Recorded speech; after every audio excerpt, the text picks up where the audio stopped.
What's going on, you brothers, man?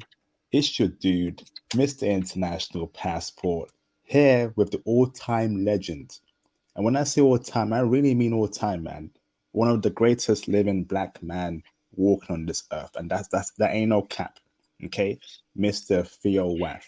Um, First and foremost, brothers, how's my audio, man? Can you hear me loud and clear? Am I coming in? You know, is the Idris Elba accent coming through loud and clear and thick? Let me know, brothers. All right. It's going to be a good night, man. It's going to be a good night. I told you, I got jokes for you. I told you, I got jokes, bro. It ain't just you with jokes, bro. I got jokes too. You know. Shout out to Delvin Justin, Ronald Taylor. Appreciate that, bro. J Bones, awesome, dude. That's totally awesome, bro. Jason Jenkins, J Bones. Let's get it, bro. All right, awesome. So, brothers, when you come in, brothers, can we please hit the like button straight away? You know, support the channel. Make sure you join that Patreon too. Make sure you hit the super chats, cash apps, like the video, and comment. Okay. So, brothers, we're back again on a very beautiful Monday evening in America, but Monday morning over here in the UK, 1:37. So we have the legend, Mr. Theo Waff, who is here to speak about the success of our recent Manosphere International Passport conference that happened literally a week or 2 weeks ago. Wasn't that right, Theo? It's about 10 days ago, somewhere around there. Fantastic, Theo. Theo, do you mind giving us a background as to why you even started this conference in the first place, brother? Because it's a very groundbreaking conference, especially for Black men, brother. So I started this as within Kevin Samuel's group, The Mix, and we were talking about what was necessary, what kind of meetings were necessary, and how I could teach computers or cloud computing to other people inside The Mix. So I thought, we had that conversation like, hey, it's between myself and Sir Tice. And I said, hey, I can do this. It's going to be about $30,000. What am I going to do it? And he was like, no, I didn't charge some money for it. I said, no, I'll just pay for it myself. I could do it myself. And I actually teach all the mechanics of how I do my work and my business. And people were like, all right, let's think about it. So we started it last year. My main focus was to change the narrative regarding Black men working in IT. And since there's such a demand for cloud engineers, I knew that I could train engineers to go do the kind of work that I was doing and do more than that. And so, a lot of the narrative you have out there is, Black men ish. Black men can't do anything. Black men are dusties. You're an incel. You're living underneath your basement with your mother. All this stuff. This is what we hear constantly in the Manosphere. We've been fighting against this for quite a long time. So I was like, okay, I'm going to teach these guys how to make over $200,000 a year doing cloud. And so far, it's working. This is fantastic, Theo, and we thank you for your time and effort in doing so, brother. So it happened in Philadelphia literally a couple of days ago, brother. And what happened, brother? Give us a breakdown as to, the mentality of the Black men you saw there, the whole environment, what we actually learned there, what was spoken about there. Break it down for us, brother Theo. It was a bit more laid back than Atlanta was. And I think also because this is my second Manosphere meetup that I've done. So this was officially called, it was Mumia Ali. So Mumia. I always forget. I always say MOA. So I say Mumia Obsidian Ali Experience. And this was, in one way or another, an attempt to have a boutique or a specialty meetup in Philadelphia. And I think we really did a good job on it. So first meeting was at the Pyramid, and this was a time for Obsidian to talk about how to be a gentleman, the 21st century gentleman, what's necessary, the kind of actions you should have, the kind of thoughts you should have. It was very eye-opening. It was very good. And then we had my seminar in IT and SYSBM, and this was in AWS, and that was actually extremely good. And the SYSBM section was phenomenal. It was great. It was very funny. And then we had more guest speakers talking about health and current events and more Manosphere points. And then after that, we had a quick get together talking about Kevin Samuels as he passed away. And then that was it. So we had a lot of good dinners together in Ruth Chris, which is a steakhouse. So we had some good bonds there, good times talking. That's what it was. It was a really good time in Philadelphia. Wow. So, brother, you conducted a movement or conference where educated brothers actually attended. There was no Pukireres, there was no Tyrones, there was no sort of, mean mugging amongst brothers. It was brothers that wanted to build each other up. There wasn't no Pukirere. There wasn't no hatred amongst brothers. It was brothers actually building themselves up, connecting to each other, networking, and wanting to uplift each other. Was that right, Theo? Am I speaking right there, bro? Yeah, that's pretty much correct. Now, to tell you the truth, there were some guys who attended who had very low self-confidence and had basically no money, and they didn't know what they were doing. And so, fortunately, we got gift payments from other Black men that covered those guys' fees. So they were able to attend the meetup, and that was really good. Yeah. What? So, yeah, because those guys needed it. Incredible. They need to be in there.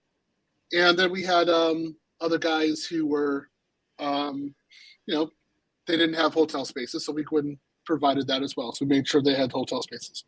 But for the most part, most of the guys were professionals. They already had jobs, and they were trying to increase the value of their jobs. Some guys just got into IT, had confusion, wanted to get something more specialized, wanted to get rid of the CompTIA fog, which I'm working on to do that. And then there was some guys who, again, had no confidence at all. And they were there like on a hope and a prayer. So we were working with those guys as well. Actually, I in particular was working with those guys.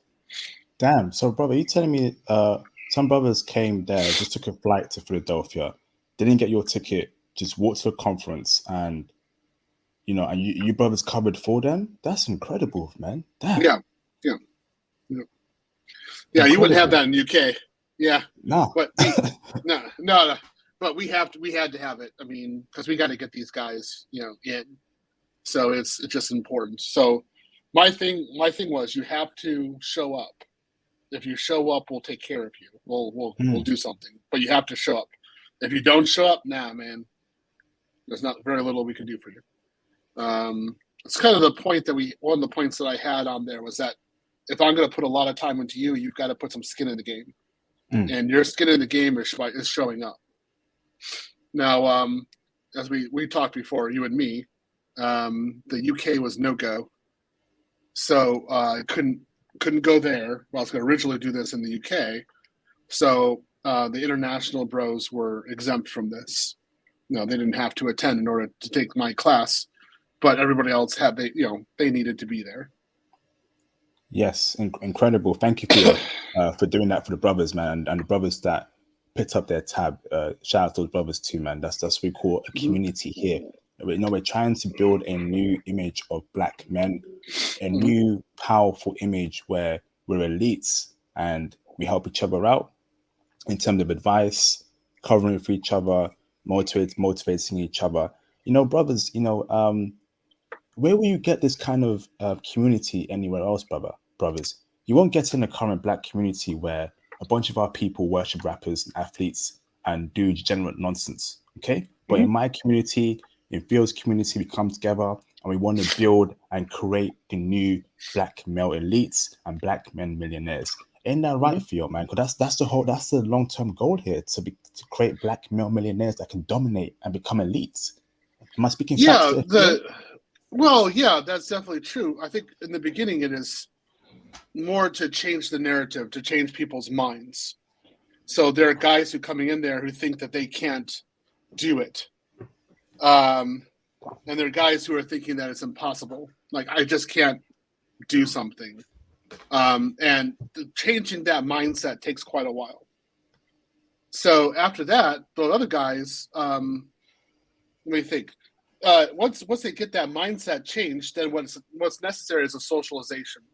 So let's say that you say like, I got the certification, I'm aware that I can get the job, and then I have the job. Okay, so let's say that my goal is to get the guys over $200,000, $250,000 a year, somewhere around there. Take some years to actually understand what that is, the pros, the cons, how to deal with that kind of money, and that kind of lifestyle. Like not just life, it's actually rather hectic. It's a lot of stress. So once you get to that point, then it start thinking, okay, how do you get to a millionaire level? How do you really expand it? What kind of lifestyle do you want long term? And of course, in all of this, for most of my students, is the SYSBM. That's the center of it. Incredible, bro. And can you speak more about this segment where, I got two questions about asking one by one. So the travel movement as well, the foreign women, and why also that's important as well, because brother, you can earn all this money, you can be successful, but if your girlfriend is Western, best believe that she will take you to the cleaners and give you a headache. That's why you want to get a date foreign woman. Did you experience the brothers, in the conference, brother? Break it down for us, Theo. I definitely explained that idea, and I explained the idea that you need to go abroad. And my big point with SYSBM was, let's say that you decided to go your own way, you've done the improvements, you're stopped simping, you're not being like what we say, a mangina for women, and you've done the necessary work, and you've actually implemented the red pill. You have respect for yourself. You're your own man. You're doing something in life for yourself. Okay, now what you need to do is you want to look for a wife. Let's say that's your choice. Not all red pill guys go for the wife part. That's respectable. That's kind of normal. But you're like, hey, I want wife. I want legacy. Well, then the whole conversation was, how do you go abroad? What is your tactic and strategy for going abroad? What's your long-term theory about it? And we had a really great conversation about that in the meetup. Fantastic, bro. And I know in the meetup there was also a section regarding Black men's health. And before you say anything, Theo, right, we need to make sure that Black men's health is taken seriously and prioritized in this passport space too. Okay, we go through a lot of stress, a lot of discrimination, racism, societal stress in our community, outside our community. So that takes a toll on Black men's physical and mental health. I want every Black man in this space to live many, many years, 100 years plus, and we have to. We got to live long to enjoy the fruits of our labor.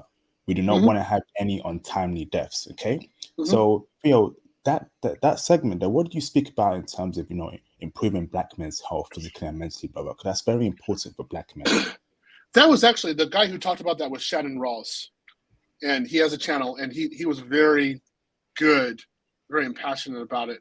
So he talked a lot about like the BMI that we need to have, reducing stress loads, and getting our bodies properly in shape, which is something I need to focus on a lot. And I mean, I work out a lot, but I'm believe me, my BMI is not great. So I got to work on that, and then supplements to take. And he's like Shannon is like a specimen of health. He just turned 50, about 13 days ago. And his he could probably fit into his clothes from high school. Yeah, but he has great muscle strength. I mean, he can lift, and he's very strong, and but he has like no fat on his body. So that kind of conversation I think was really good. And talking about how to live long. That was a very good conversation. I wanted to hear more from him. We couldn't get enough time, but there'll be another time for him to be shining. Excellent conversation. Thank you, bro. Let me read a couple of super chats, brother Theo. So shout out to Mr. Conrad Grant for the $2 super chat. Thank you, Conrad Grant. Legend, all-time Hall of Fame member of this channel, Patreon member, Patreon supporter, and special announcement, brothers. There'll be 2 videos from the conference, the health section and the SYSBM section, dropping on the Patreon Diamond tier very, very soon. That was recorded thanks to Theo, so that'll be dropping on the Patreon Diamond tier very, very soon. So, brothers, make sure you join that Patreon Diamond tier to watch the Manosphere videos. He says, shout out IP and Theo for helping elevate brothers. Love to you, bro. Love to you too, brother, man. And shout out to Theo. You know, he really is a legend, you know, and I keep saying this, Theo is the chosen one. Y'all know in Star Wars, you know, Anakin, Star Wars, Theo is the Anakin of the black community, man. He's the chosen one, brothers. That's right. Except my lightsaber is red and purple. I've got 2 of them. So do you? Yeah, it's red and purple. I got red for pure Sith, and I got red for balance between Sith and like the dark and the light side. Yeah, so yeah, I'm good with it. Cross me and you'll find out what's up. There you go, man. There you go. He's a chosen one, man, and that's how God made it to be, man. You know, in this world, God selects kawaii. Yeah, this is Inu kawaii. Yeah, I got Chewbacca with me. That's right. He's on the dark side now. That's right. That's right. Aren't you? You're on the dark side. Okay, no Han. I got rid of Han. Made him my bitch. Okay, anyway. Well, do you have a Shiba Inu? Do you have a Shiba Inu too? No, I don't. Oh. I never liked them. No. Damn, bro. They're cute, man. No, and the thing I didn't like about it in Japan is that they said Inu. I was like, it's a dog. Why do you say it twice? Because Inu means dog. So they're saying it's a Shiba dog. I'm like, come on. Why do you say that? So do you say like this is I couldn't so do you say like you're international passport person? Like, come on. Theo person. Like, come on, stop saying that. But that's what they do. It's just irritated me. So I never got a Shiba, I just said that I'm done with it. All right, man. Shout out to Mr. Ryan Decipher. Great name, Decipher. Great name, bro. For the $99.99 super chat. Welcome, Ryan. I've not seen your name here before, but welcome to the channel, brother. IT gang in the building. Yes, indeed. Shout out to Sense of VA WAF. He's one of my students. So he's one of my more successful students. He's done a very good job. I mean, his transformation has been amazing. So he's employed now. He's making real money. I mean, his multiples of salary. I won't say it here, but we said at the meetup. I mean, he's making real money now. So he's one of the guys who should be as a role model for other students to follow, and how to really be effective and actually execute what I'm saying. So he's really great at execution. He put it into motion and made it happen. Fantastic, Ryan. I'd love to get you on my channel one day, Ryan. To speak about your experience and your journey in IT. So if you're interested in that, brother, let me know in the live stream chat, and we can link up on IG to speak about that. Okay, thank you, bro. Shout out to Mr. James Stewart for the $2 super chat. Thanks for the support, bro. Theo still never explained why I need 180 G's to TRV travel. Huh? What's going on there, bro? This is a guy who he has $60,000 in the bank. He's getting a little bit of pension, and he wants to go based upon that. He wants to go travel or be in Brazil or be in other countries like that. And and I told him straight out, $60,000 was not enough money to have in the bank as a backup and go travel in the way that he wants. He didn't like it, and then I said it has to be $180,000. He didn't like that either. So now it's $300,000. Oh wow! You need to get $300,000, and you need to get a mental therapist to actually correct your brain and thinking, and actually understand the amount of risk that you're going to take while going abroad. If you'd only have you want to go on pennies abroad and get something, you're not going to happen. It's just not. You're going to get checked. Damn. So you need to make sure that you have a proper backup. You're being resistant little dork.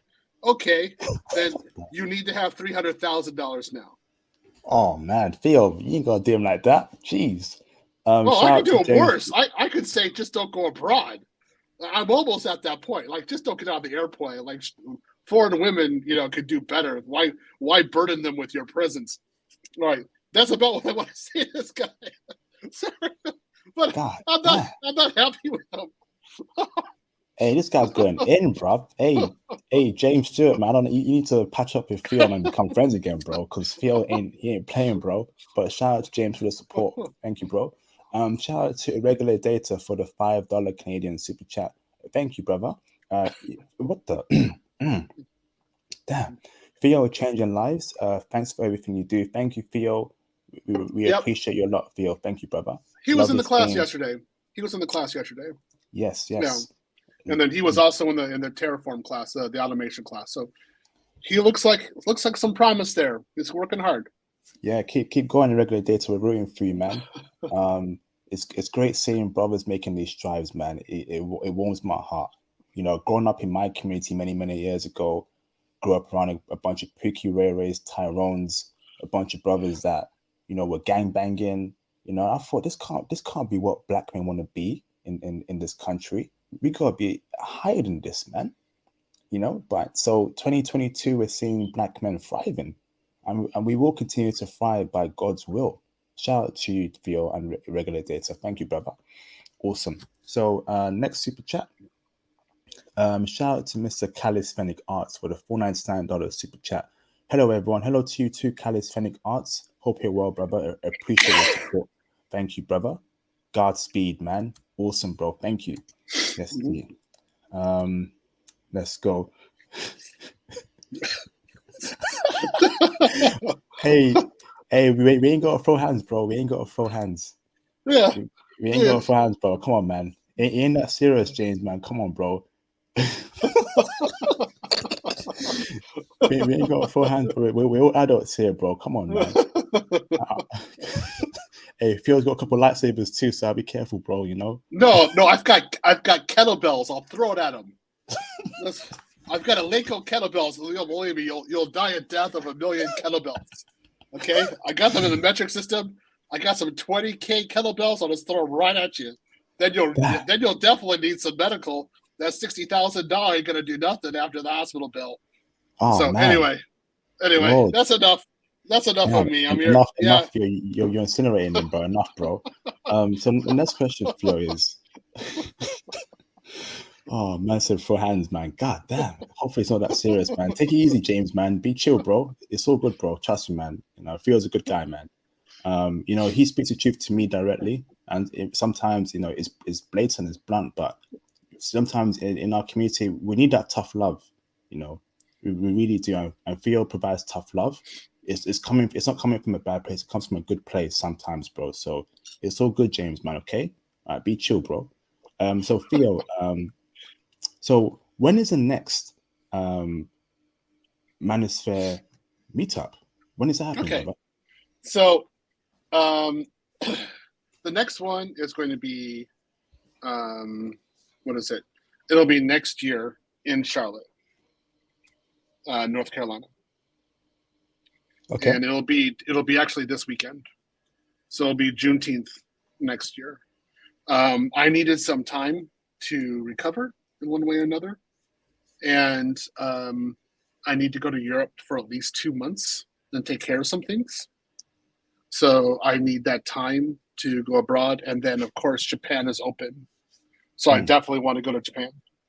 Okay. I've got many questions about Japan now, and I'm going to link it to IT as well. Okay. But why in Charlotte? I think Charlotte's in North Carolina, right? If I'm not mistaken. Why that area? Why not in somewhere like, Houston, LA, San Francisco, Seattle? Yeah. Well, I would love. I would. LA is great. I mean, but it's just too expensive. The cost there is just not going to happen. What we need to do is to kind of dress down. It's kind of classy what we're doing right now. We need to put it down a little, and I need more time for labs. I mean, I need actually a lot of time for labs. So what I saw last time in Philadelphia was that in a 3-hour time period, I almost got 4 labs done. And that was amazing. So, and a lot of it was because I had my current students coming there, and they were tutoring the new students. So if I could have a day and a half in order to have just my labs, I might be able to get through, half the beginning course that I'm teaching right now. I might be able to get through half of it in 3 days, in a day and a half. So that would be a great benefit. And then I could work on more advanced topics for AWS and cloud, and then work also on socialization of the students. So that's something I really want to do. So Charlotte gives us more cost-effective hotels. One of the things I've also stated is that there should be no cost for parking. So if you drive there, your parking should be free. And Charlotte is the climate is better. It's not shearing hot. In Houston and in Austin right now, it's like an oven, and just starting. I mean, it's going to get worse, and I don't like that. I want good climate, so that's why I was looking at different places to go, and I was like, okay, Charlotte is more of a centralized area. The climate's good. There's places to go out. There's a good nightlife. It's not cuckoo. The prices are very reasonable. I can deal with them. Fantastic, bro. So let me ask this, brother, before I touch on Japan. So, scenario, a brother takes your course, passes the certs, gets a very high-paying job in America, has ambitions to travel the world, and of course, get his foreign dime queen or girlfriend. How does he do that? Because obviously, brother, right? You're getting paid in American dollars. How does he then move abroad permanently while getting paid in dollars? Or how does he then, travel around the world while still having that sort of high-paying job, brother? Break it down for us, Theo. Okay, so one of the things I recommend is that the guy actually has at least 2 jobs. And that's because if he's going abroad and then he loses one job, he has another one to fall back on to actually do a recovery and go back to the United States. So that's actually extremely important to do. And that happened to me back in 2010. So I talked about this in the meetup. I was with a Ukrainian woman. She had one of the best bodies I'd ever had in my entire life. And I lost my job while I was there. And my manager showed that he had approved for me to be abroad and work abroad, and he got fired also. So I had to return back to America in utter defeat. And I explained that to the guys. You need to have 2 jobs in order to have a backup plan. That's just to do to travel.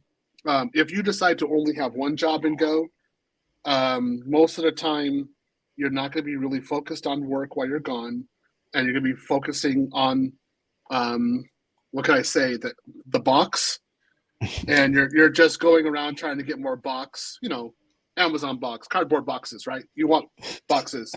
And what happens in the end is you can get sloppy, and like, as one of my friends, I explained them the situation. He said, screw you, Theo, I'm going to go do what I want to do. And he did it. And while he was in Brazil, he got hit hard and he lost his job. And so he had to return in defeat, and he had to tell his girlfriend he had to go back suddenly, made him lose frame, made him look like a loser. And he had to feel that. And that's why I say you always have 2 jobs so you don't lose frame. So that's the first part. And I explained to the guys, you need to have a 2-tiered policy and be honest about yourself. So if you are let's say a blue collar worker, that means your job really is in the States. You're not going to be able to transfer that to another country. That means you're going to have your ability to travel abroad is based upon the amount of vacation days that you have. That's it. So your choices are more limited. If you are able to go abroad for extended period of time because you're working in IT or something like that, finance is another one you can do. Then one of the options you can do is have a nomad visa. So you can stay there for extended periods of time. And or just like go out of the country, like for like say they have 90 days. So you just go out of the country for like a weekend and come back in, and then you can go another 90 days. But in that way, you can actually more realistically marry someone there. And then you need to have the idea of the strategy of, or the idea of where you're going to live. So do you want to live part of your time in that country and then part in your own country? Or do you want to only live abroad? You need to actually come up with that kind of game plan. And you need to be thinking about this before you leave. That's my big point that I tell the guys. You need to think about all of this before you actually get on the airplane. And I think it kind of, come as a shock to some people, but I'm not playing around, because if you don't, like, again, if you go, let's say that, again, let's say Colombia as an example. Let's say that, you meet some like amazing girl in Colombia. She's 23 years old, and you're making like $120,000 a year, and you're just totally in love with her. Well, if you haven't really thought about things, what are you going to do? Because the possibility of you actually just staying there for like years is very low. You can't do it because of the visa policy. You're not paying taxes. So what are you going to do with visa? You need to understand that before you get on the airplane. Just that one basic part you need to understand. Damn. So, brother, you said 2 jobs. Let me be real with you, brother. Right, you work a 9 to 5 job and an IT job. You're a cloud engineer or something like that, right? That takes your time. How the hell are you going to add in another job doing the cloud engineering, brother, at the same time, 9 to 5? How does that even work, bro? You can either do it at the same time or you can do it on the weekends. It's either or. So I've had it like the one time when I did it. My job was mainly weekends and nights. So I did that, and then I had another job from 9 to 5, and it actually supported me being able to travel. Now, at that point, I wasn't traveling, to be honest. I was very much in the United States, but it allowed me to clear debt. And that's exactly what I was doing. I was clearing debt, and I was also taking the red pill pretty hardcore at that time, and doing a lot of recovery, implementation, getting rid of the simp stuff. Took a long time for me to get rid of the simp stuff. I was pretty blue pilled, pretty hardcore blue pill.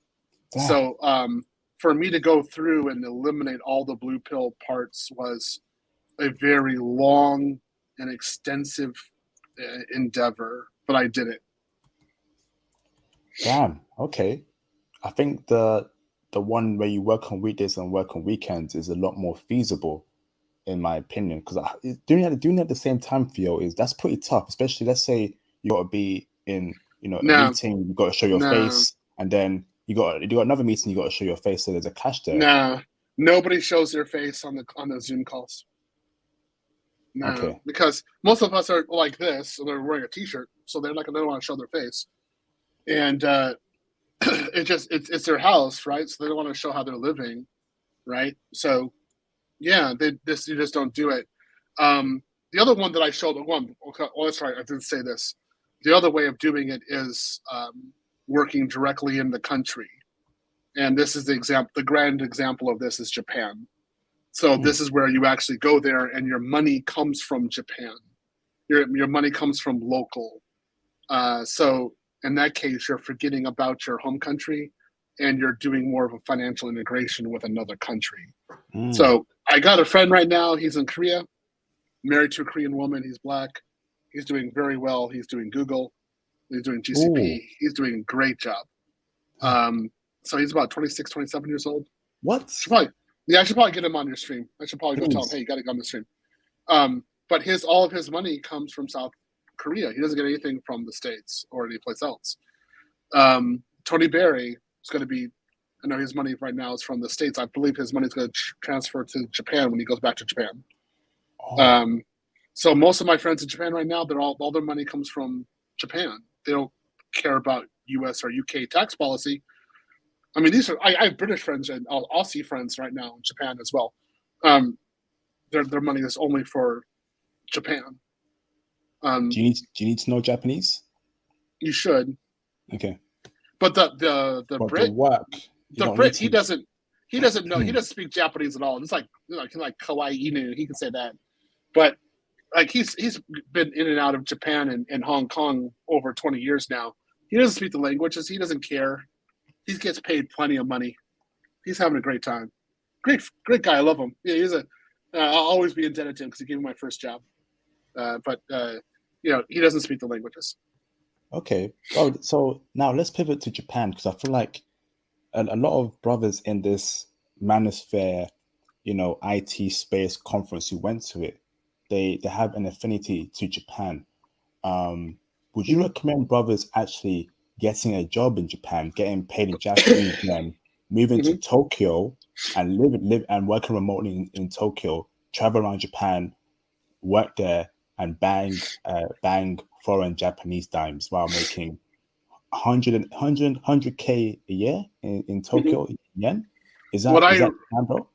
What I recommend, really, to be honest, is that the guys first go to make sure they can get certified in AWS or Azure, get certified in cloud.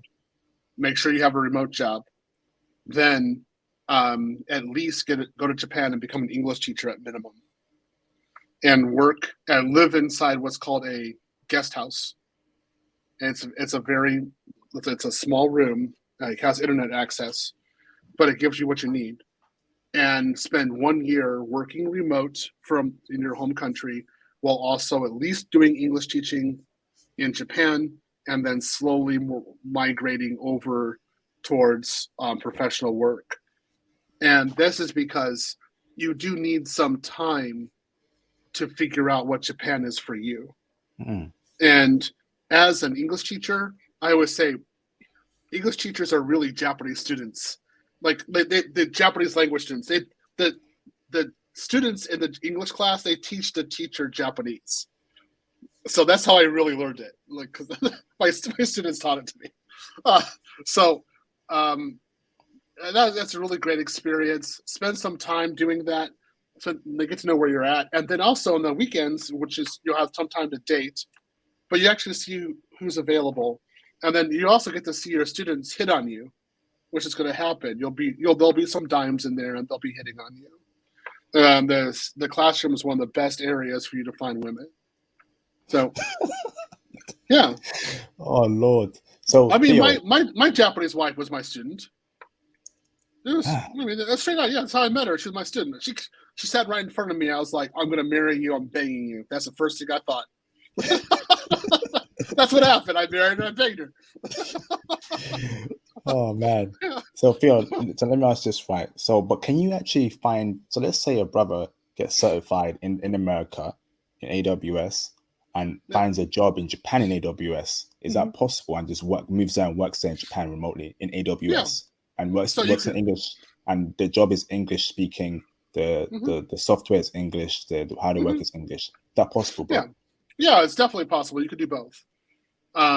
So at that point, I would say you definitely need to have at least 300 kanji minimum, and then you need to start speaking some degree of Japanese. So you could get the job initially only working IT, but if you're doing you're only doing AWS, but you really on the side you need to be taking Japanese courses, and there's plenty of them. So the Japanese are more than willing to help you learn Japanese because they want you to understand their culture, and they want to make sure you don't do barbarian actions. So the more Japanese you know, the less barbarian you are. That's how they kind of think. So it's kind of funny, but it's actually really true.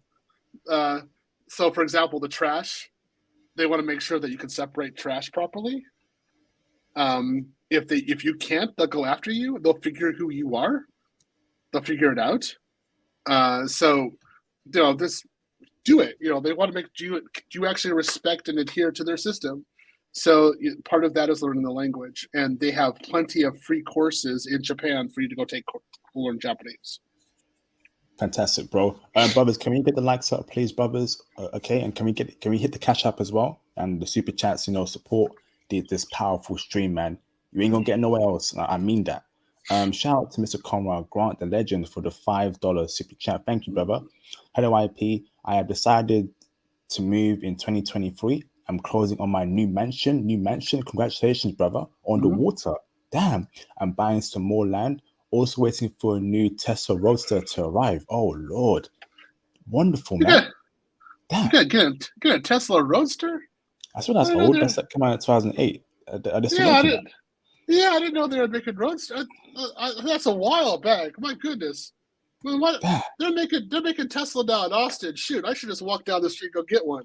Now you're making me look bad. I'll have to go get another BMW. What can I say? Oh well. That's what's up, man. Love seeing black men doing well, thriving, making this money, making boss moves. That's it, man. Appreciate you, Conrad Grant, Hall of Fame member. Much more success to you, brother, and more life to you, brother. Awesome, brother. Awesome. So Theo, so you're going to Japan end of this year. Yeah, probably. Why so? And and how will you be working there in Japan? Are you leaving your job? Are you working for a Japanese company? And are you there for Japanese dimes as well, bro?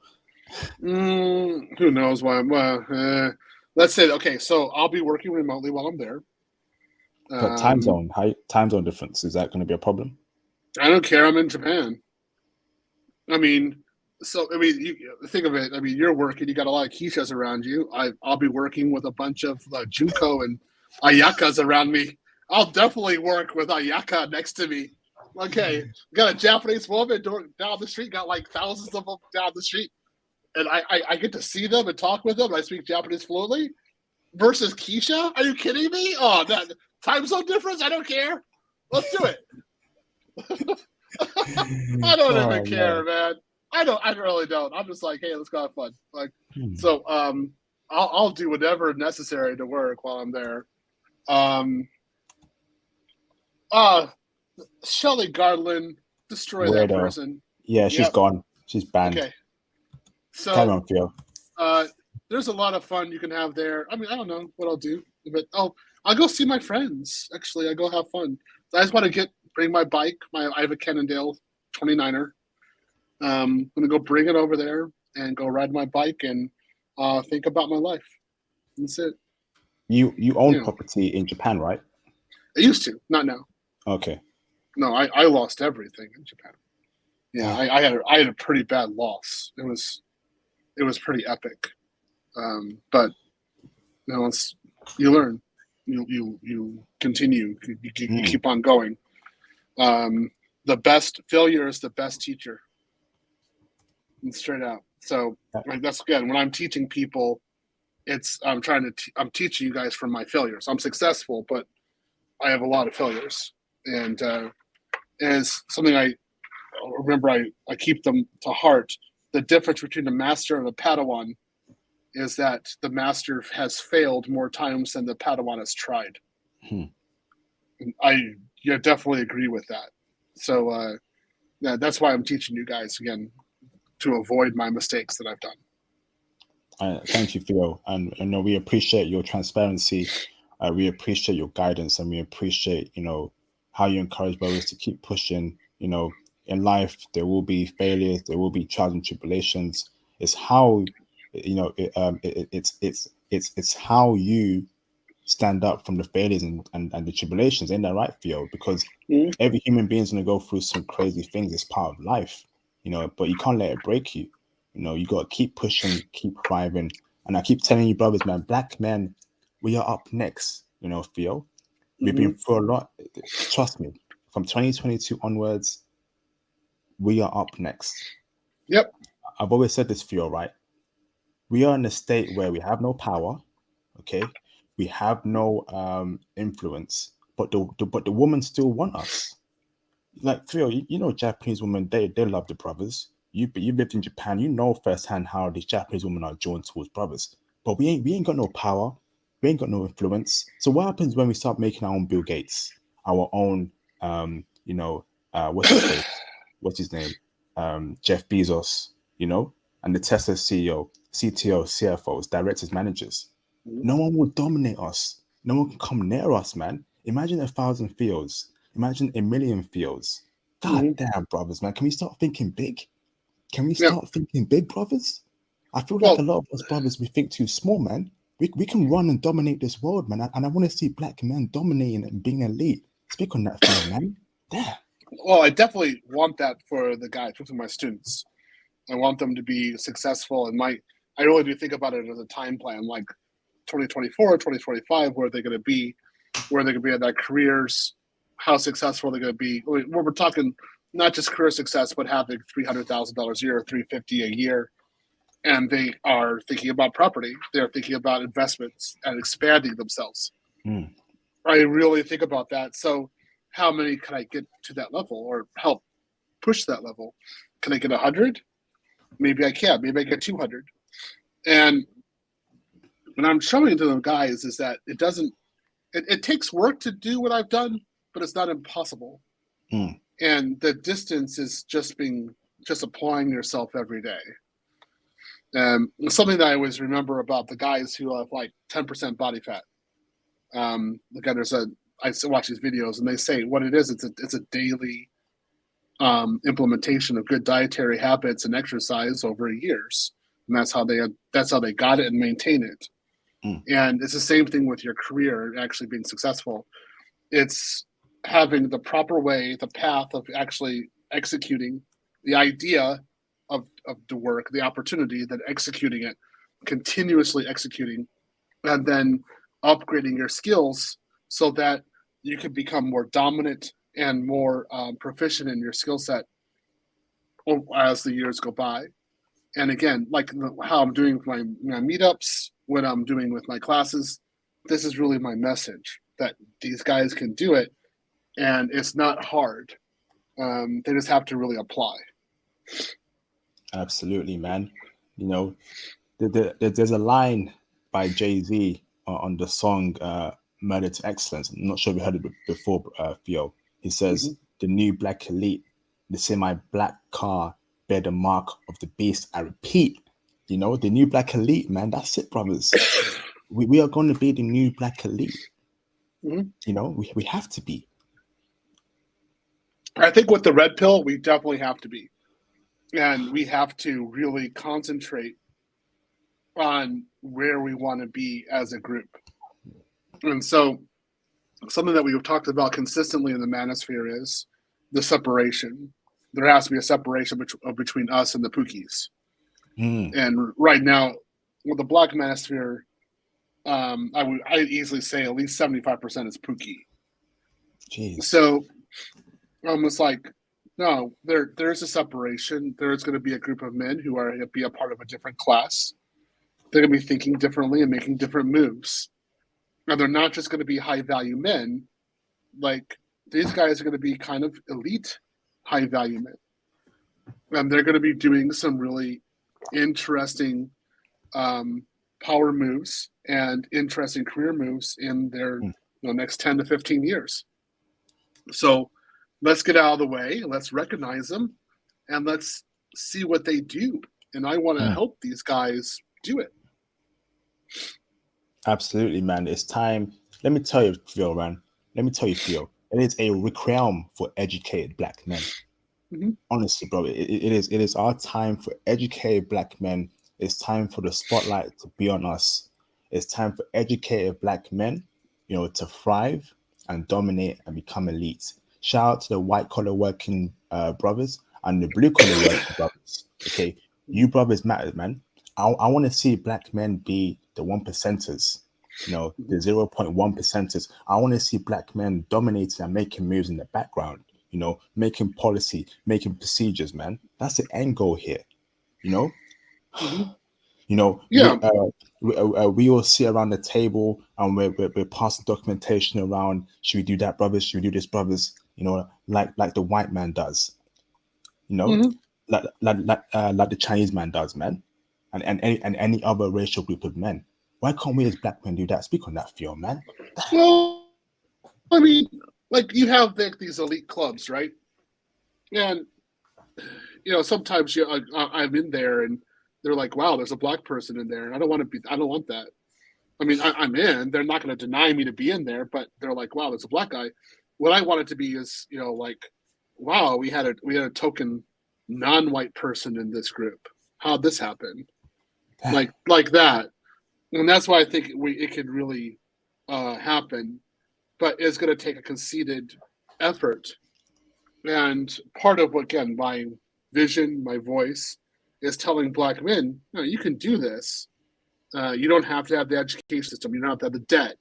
You do not have to have allegiance to liberal ideologies. You can be who you are, and you can believe in yourself, and you're not limited by what other people say your limitations are, particularly in the United States, the ABW, saying you can only go so far. No, man, forget all that. You can go much further, and you can achieve much more than what they ever thought possible. And that's what I keep on emphasizing. And then in the class, again, I really teach about what I experienced and how people I either perceived a limitation or actually limitations were there. And how I had to go through it mentally to break through that. And once I did, I was like, how dare you get in my way like that? Like, why did you do that? Really? And I break through, and now what I'm doing is opening the door up and saying, yo, brothers, come in. Like, I'm not going to leave you guys behind. No, I'm going to help you break down your own doors. No, we can do it. We definitely can. Hold on, Theo.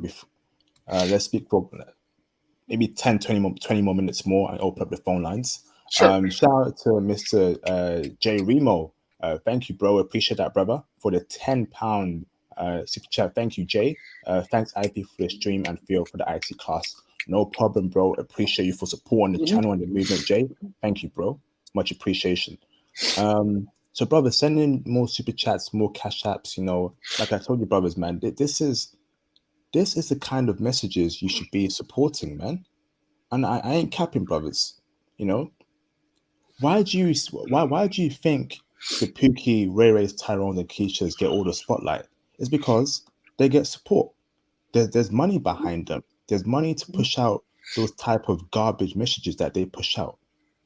So if you want to see me, be more visible, spend more time on the channel, and push out this powerful content, you gotta be supporting the movement, brothers. Hit the cash app, hit the super chats, man. Validate my hard work that I've done for the past 8 years now doing this platform, brothers, man.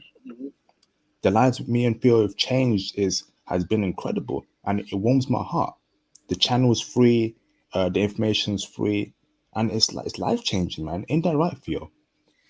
It is life changing. I think that we've gotten really far, and now we got guys in the class, and then I have students who are now in $100,000 a year plus jobs who came from the channel. So the effect's there, the process is there. The reason why the Pookies and the Ray Rays got so much airtime is because they're really easy to control.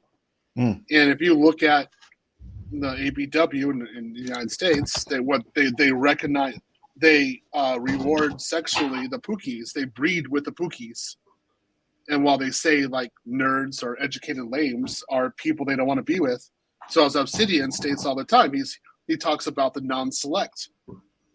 And it's time for the non-select to have their say and to actually be in jobs and then to be in positions where they have choice, or they have good choice of women. And the way that, as far as I'm concerned, you do it right now is you get a job, you could travel abroad, you date someone in another country, and then if you want, you can bring them back. There's ways of doing this. You don't bring them back to the UK. Sorry, there's some ways of doing it in the United States. You have to be careful about. UK is no go. Yeah, sorry. On vacation, maybe that's about it. Or as you say it, as on holiday. That's right. You say on holiday. Holiday. Yeah. So that's okay. But outside of that, no. And we need to have that opportunity to have decent women who are beautiful and make children with them. It's a very simple thing. I don't think it's so hard. And that, see, what the ABW in the United States doesn't want is that loss of attention, that loss of resource. This Obsidian states they want to have the right of first refusal. So they want the right, the guy has to be there, and he can only leave if she rejects him first. And I'm like, nah, man, sorry, we're not playing that game. We don't recognize your existence. How's that? So in the dating market, you don't exist.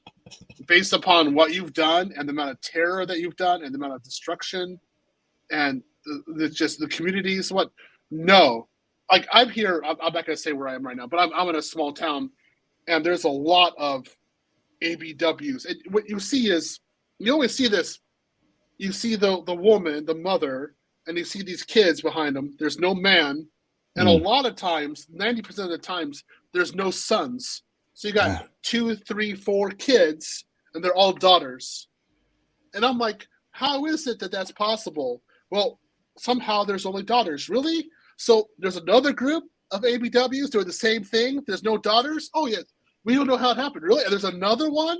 You don't get groups of women like that and having only daughters, unless yeah. I don't know some sort of Chinese procedure is being used. You know what I Jeez. mean? I don't Yeah. know. So why would we want to be on that kind of environment? Why would we support it? No, man, that's why SBM shines there. No, I'm going to go to another country. You know, a Brazilian woman would be more than happy to have my kids. So is Japanese. So is Ukrainian. They'll pop out. They'll say, "Oh, I'm pregnant with your son. I'm pregnant with your son." That's right. You are pregnant with my son. I'm going to give birth to your son. That's right. You are going to give birth to my son. Son comes out. There's a boy. There's continuation. Okay, good. Right? Yeah, that's what I'm talking about. Facts. Facts, man. Brothers, go forth and multiply, like the Bible says. Make sons. Make a lot of sons. That's Make a right, lot man. of strong, educated, Mm. red-pilled black men sons for you who actually know what's up. Yep. Go out and do it. They will dominate the world. I want 30 years. I want our sons to be like, ha! To be on such a level. They're speaking multiple languages. They got multiple passports. They can travel. They got land in different countries. They don't even care, man. They're all over the place.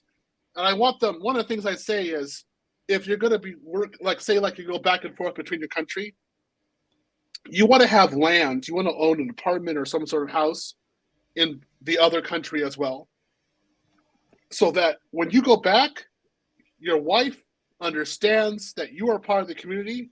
So she is not to act out of pocket in the United States or in the UK or in your country. She understands what's up, and so she's still attached to her culture. Mm. And I recognize that was something I was like, wait a minute, that's something you've done before. I was like, yeah, that's a technique I did before in the Philippines, and it was actually rather effective when I did that in 2009, 2008, and 2009. So I'm just like, yeah, that's something that's a plan you want to do. But then when you have your sons, see that here, that ABW? When you have your sons, you want to be able to give them that house in that other country so that he can continue on and go there and date a woman there and have his residency there and have a place to stay also. And he can have a better opportunity to get married there and bring over another dime piece himself.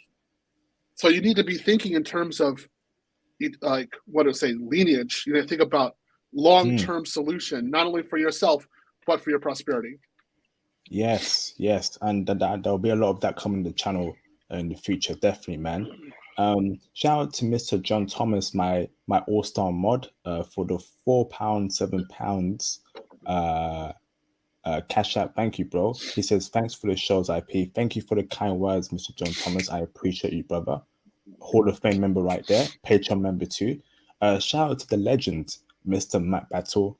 Gotta give my brother my props, Patreon member, Hall of Fame member. Always randomly cash apps me as well. I appreciate you, brother Matt Battle. Legend right now on this platform, as I decree by my powerful words. He has donated £10 to the platform. Dope live stream. Thank you, Matt Battle. You're a dope brother yourself, and I'm wishing you more success, more blessings, and more life, brother. Thank you, bro. Wow, Theo, man, you dropping more game than Steph Curry in Game 3 of the NBA Finals, bro. I'm not, I'm kind of okay. I'm not God level. Like even I fear Steph. Steph would be like, "Ha! I buy the town in that other country. I buy all the residents. They're all subservient to me." Yeah, I can see that. He has the money for it. Yeah, I'm dropping it. I'm showing the guys what's actually possible to think big, and not do this small stuff. Another thing I say to you guys is one of the big problems that you're having, trepidation, something that I've had, is if you bring her back, will she become a Keisha? And this is where I go into class. If you got your finances together, if you got your money right, you won't even be in a place where Keisha exists. And you see that right now. Go talk to Tony Berry. He has that going on right now. He doesn't have to worry about his wife turning into Keisha, because if any Keishas even get around her, he Death Stars them out. They're gone. That's it. That's straight. They're annihilated. There's no way that they can a Keisha can get around his wife. And you have to be on that level as well. So when you're thinking like you're coming back to, let's say you come back to the States, for example, right? You got to think about what neighborhood you're going to be living in. And you got to have that job situation set up so that you're going to be in a pretty good neighborhood where there's not going to be any Keishas. And then you're going to be okay. You're not going to worry about hypergamy or anything like that. But basically, if you're making under $100,000 a year and somehow you brought her back to your country, you could be in trouble, because probably she's going to have to work. And at that point, she's going to have her eyes open. And if you're not really financially secure, then she's going to be able to she's going to do some monkey branching. She's going to engage in hypergamy. And I know, for example, I know that one situation right now, the place in Houston, there's a guy who is married to a woman from Belarus, and they have to both work. They have to both contribute to the mortgage. And she's hot. She's really hot. So I just sit back and say, like, it's gonna be a question of time before she monkey branches. Oh, because man. why not? Well, I mean, he's not really improving himself. I mean, if she has to work, is that an option? She has to in order to pay the mortgage. She's gonna be gone. Some other rich guy. People, when she walks down the street with this guy, people look at her. So you want to be in a financial situation that even if you aren't the best looking guy, you're walking down the street with your woman, she's like, there's no way I'm going out with anybody else. I got everything with you. Let me tell you this, Theo, right? So obviously there's a saying called the devil has time for idle hands, okay? So let's say you're making $150 a year, bring your foreign wife back to the US, okay? And let me say this right. She doesn't work. She's at home every day, all day. Mm-hmm. You're at work, right, in the office. Mm-hmm. Unless you're working remotely, you can watch her. But let's say you're in the office, bro, and your wife might step out, with another guy, but you don't know that happened. She's at home all day. I mean, how do you navigate that, Theo? How do you know? Because that also, yeah, I know you say that she's got to be at home, but what if she's cheating on you at home, bro? What if she's stepping out and you don't even know? How do you solve that problem? My point is that if you're doing 2 remote jobs abroad, then when you come back, you're probably still doing 2 remote jobs. So in that case, you're not making 150, you're probably making $250,000 at minimum. So you really need to be at that level to be effective, because in order to pay for everything, insurance, car payments, mortgage, you really need to have that kind of money. That makes sense for you, but she's at home while you're working. But you're at home, she's at home, you're both at home, okay, right? So you need to give her something to do. So you need to make that kid.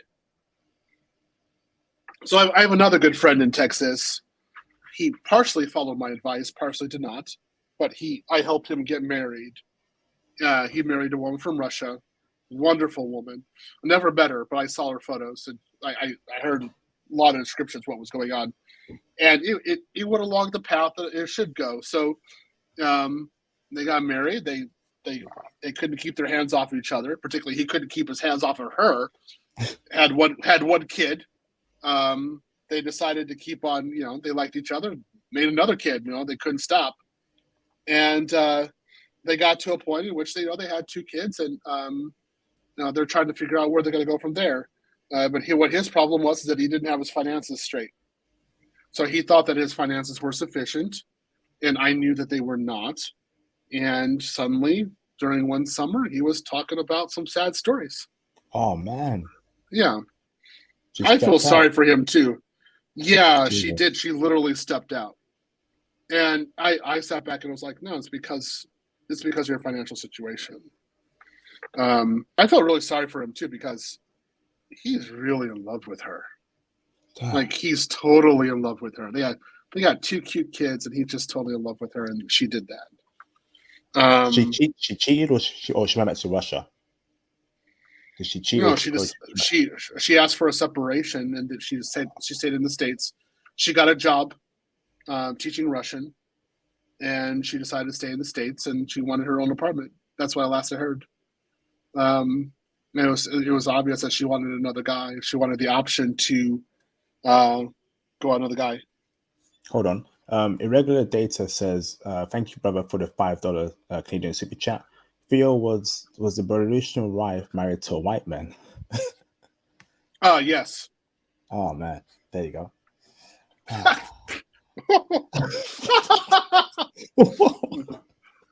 And the other guy I just talked about, that was also a white guy.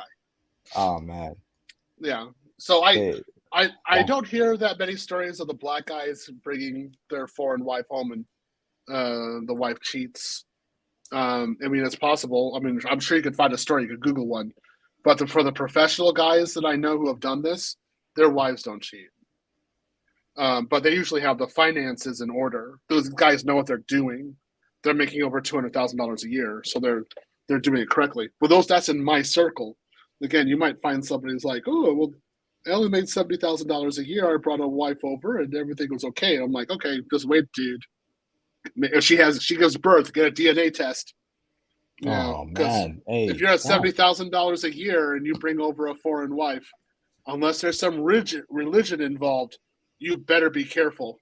Yes, because not only if you could step out, you have brothers. Every guy in the West, they love exotic women. Let me tell you something, right, brothers? White Brazilian women are seen as a top tier woman in the UK. So if you're a white Brazilian woman, best believe that every group of guy is coming after your girlfriend if you're a brother with a white Brazilian woman, you know. So really, and yeah, they're looked upon very highly in the UK, bro. White Brazilian woman, bro. You know, because obviously the European, they've got that Brazilian flair to them that's different from a plain Jane UK white girl. You know, she comes from Brazil. Every top guy, bankers, lawyers, they're all after her, bro. So if you're an average brother, you best be careful with them guys going after your girl because she will step out. Yeah, I thought that was when I was in Brazil. I saw them and I was like, yeah, they don't do it for me. Okay, so the bakers, you guys in the UK want that tone, go ahead, have them. I want like middle morena to like dark Afro Latina. Yes, that does it for me. Like, yeah, I want it to be a little exotic. I mean, no, not a little. I want it to be really exotic. yes. So or Japanese Brazilian, kind of like with some of the booty there. I mean that kind of does it for me, right? Yeah, the white Brazilians, I did see them, and I was just like, you're not Brazilian. I mean, you're qualified. You could be a Karen in the United States. You could get me in jail. I don't want you. Like, you're just boring. I mean, come on. Let's get something exotic. Like people look at her like, yeah, you're different. Like, oh, she's different, all right. That's why I got her. Okay. Why get a foreign made? Okay, why get a Ford, and it looks the same? Like, don't you want to get like an exotic BMW or Audi, like something like a basic? I mean, come on, get it really, get some flair into it. Anyway, it's my 2 cents. Theo, so before I open up the phone line, so it's very important for Black men to have remote jobs. That office life cannot be the move any way forward from 2022 onwards, brother. You got to work at home when you have your foreign wife and you bring it back to the United States or UK or Canada. You got to be at home. You cannot be in your office no more. When she's at home, put a baby in her, give her things to do, or let her run her own business on the side or whatever. But you must be at home. You must be working remotely. No more office work, right? Yeah, I mean, you got to be working remotely. That's just the way it is. And with the cloud, there's no other excuse. I mean, everything's remote work. And that's the way it's supposed to be. So this is good. If you get your finances right, everything is good. It'll definitely work out. You got to give her, like Kevin Samuel stated quite a bit, you got to give her something to do. So she can't just be entirely bored, because if she's entirely bored, she's gonna get out of pocket. She can start hating you. So that's part of the reason why you kind of want to, like, again, if you're working abroad, sorry, if you're working remote, then you can do, say, 3 to 5 months in her country every year. So then you're definitely giving her something to do, because if she goes back to her country and she has like, let's say like a UK, let's say she has a Western boyfriend, or sorry, a Western husband, and her kid is like half Western, she's going to be like the little princess movie star to all of her friends. Yeah. And she's not going to want to do anything to mess that up. She's going to be like, yeah, I've got the unique family situation. Look at that. And not only that, my man, he owns this condo, or he owns this house. So he owns the house back in my country, then like here in my country, and then on our country together back abroad. Then you want her to be able to say that. And then her parents will be like, wow, look what you've got. Wow, this is great. You want to be able to roll that kind of game. And at the same time, you'd be like, hey, you know, if she starts going crazy, starts getting feminized, something like, look, woman, I get rid of you. I go back to your home village and go get another one. But what if you have a kid with her, bro? What if you have a kid with her? Well, say, okay, fine. If you get out of pocket, just remember, you are expendable. You gotta have to have that kind of hard game with her if she really gets out of pocket. But for the most part, they're not. She's gonna be in La La Land.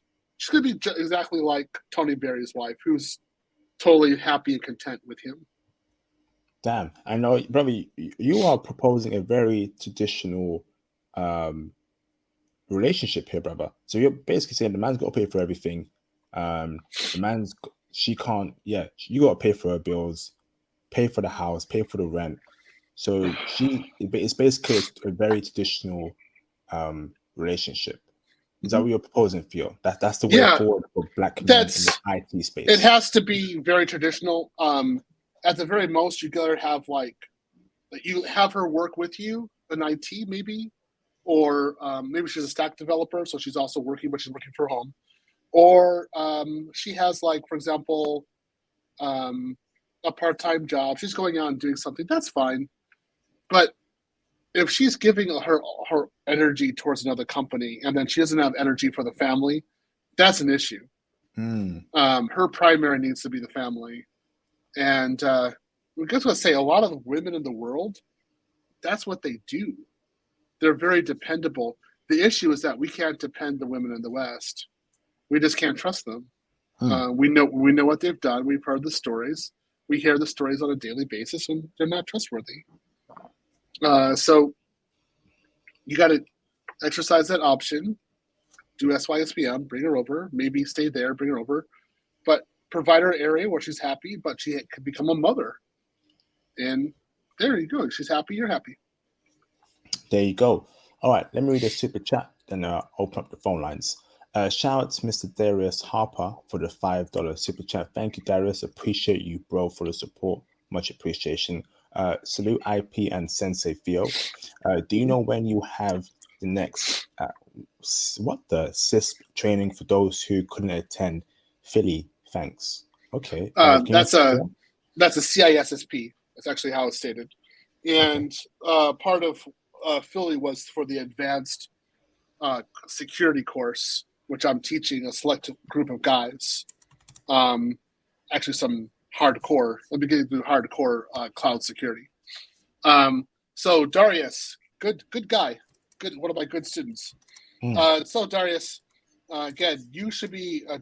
I believe you passed CCP. I don't know, Darius. If you could say in the chat real quick, which certifications you have? I believe you have CCP right now. I'm going to do 1 year of the advanced course, so then next year I will be accepting new students into the advanced security course. So it won't be it will be 1 year.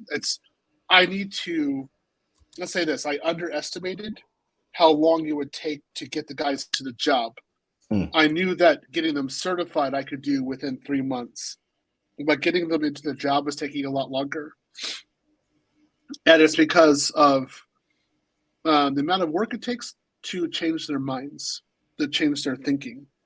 So once they're able to get that, then they're able to be like Ryan and get a great job, or Malik, or Big Mac, or a lot of other guys who've actually done it. So that's what my emphasis is: getting you into the job and then continually reinforcing. And that's why another reason why I'm taking a year. Hold on. So, okay. So Darius, what you should do is, at this point, continue on with my current CCP course. Stay in there, and then you were student before. You should keep on going with my SAA or my DevOps course. That's fine. So I'm sure you're in the group, the Manosphere meetup group. Stay in there, but keep on attend the course every week, and keep on learning. That's my best advice for you. Fantastic. Thank you, Theo. I've got one more thing before I'll put the phone lines, Theo. I want you to touch upon, and I'll say something first, right? Well, what we're doing, Theo, is giving brothers a purpose, and I think having a purpose as a man, particularly as a black man, is very important.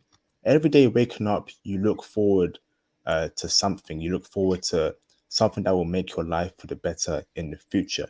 Without a purpose, you're literally a wandering moth, to be honest with you, brothers. Okay, you need to have a purpose. You need to work towards, something that makes you feel good, and something that is greater than you.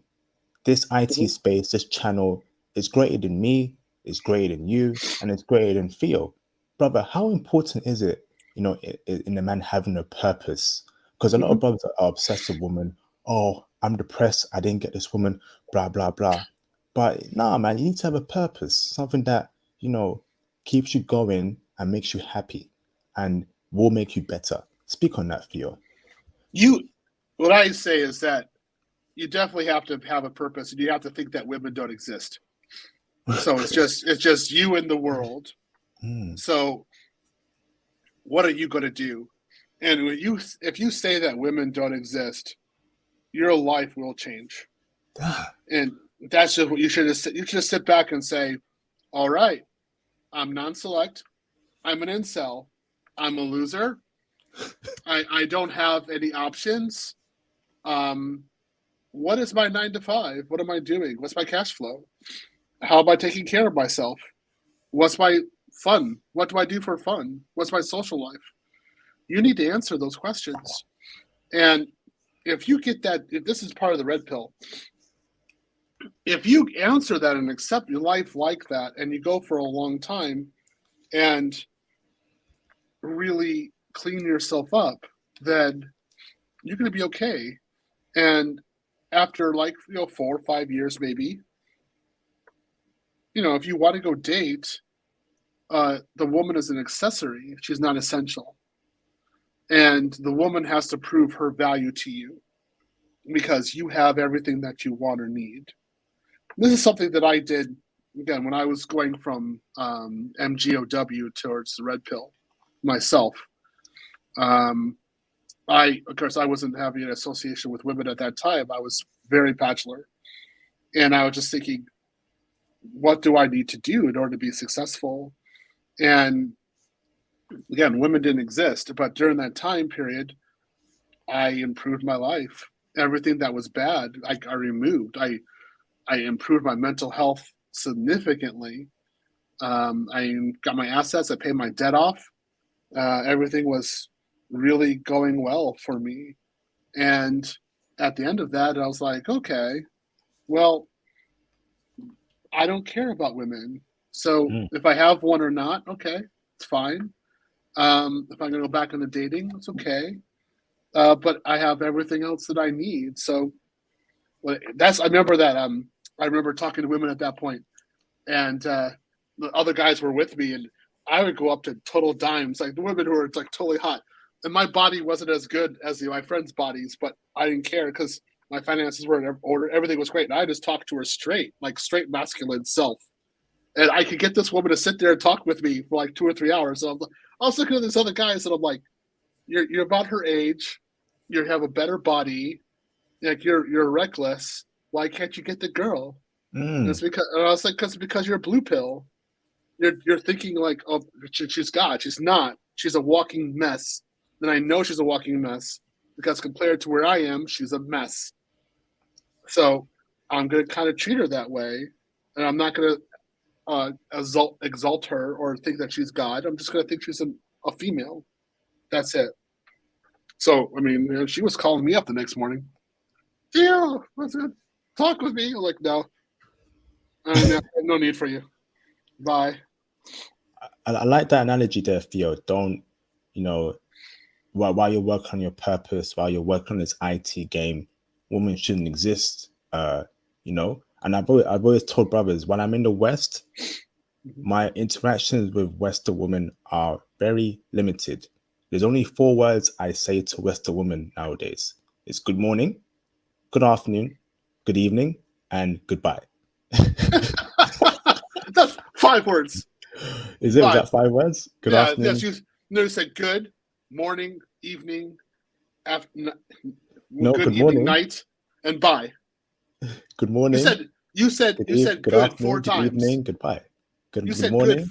You said good 5 times. No, I said 4 times, bro. No, you said good 4 times. So good. I want to round it back. Okay, so morning. Good morning. Good afternoon. Good evening. And goodbye. Goodbye, and then good. So that's 5 words. And good. That's it, brothers, man. It's very limited. While we're on our purpose, these women should even be on our minds, man. When I'm out and about, I don't even give them eye contact. No. Keeping it real, brothers. I'm looking at my notepad. I'm revising. I'm practicing. They get no eye contact from me. I keep my distance. I'm keeping it real with you, brothers, man.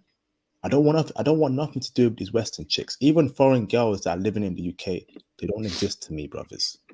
I'm on my path. I'm on my purpose. That means women are going to get ignored. Only 4 words will be spoken to these women. Good morning, good afternoon, good evening, and goodbye, darling. And that's it. All right. So let me read the super chats, Theo. Open up the phone lines. Shout out to Mr. Wallai Elmi for the $199 super chat. Thank you, Wallai Elmi. Appreciate you, bro. How can we join your IT group? Grandmaster Theo. Grandmaster Theo. Sorry, man. So the door to accepting new people is closed. You have to attend a Manosphere meetup. So the next one is going to be next year in Charlotte, North Carolina, during Juneteenth weekend, and you have to attend it. That's the way it is. I have to see who you are. I have to meet you, and that's if you're in the United States. If you're abroad, okay, that's different. But it has to wait for that weekend. So that's the way it is. That's the only way you're getting in. Fantastic. Appreciate the super chat, Wallai. Thank you, bro. Shout out to Mr. London 158 for the $19.99 super chat. Thank you for the incredible donation, London. Appreciate you, brother. Thank you. Shalom, brother IP and Theo. I was wondering how can I reach Theo because I have 2 family members currently studying IT and I need direction. If you can reach me, it'll be very much appreciated.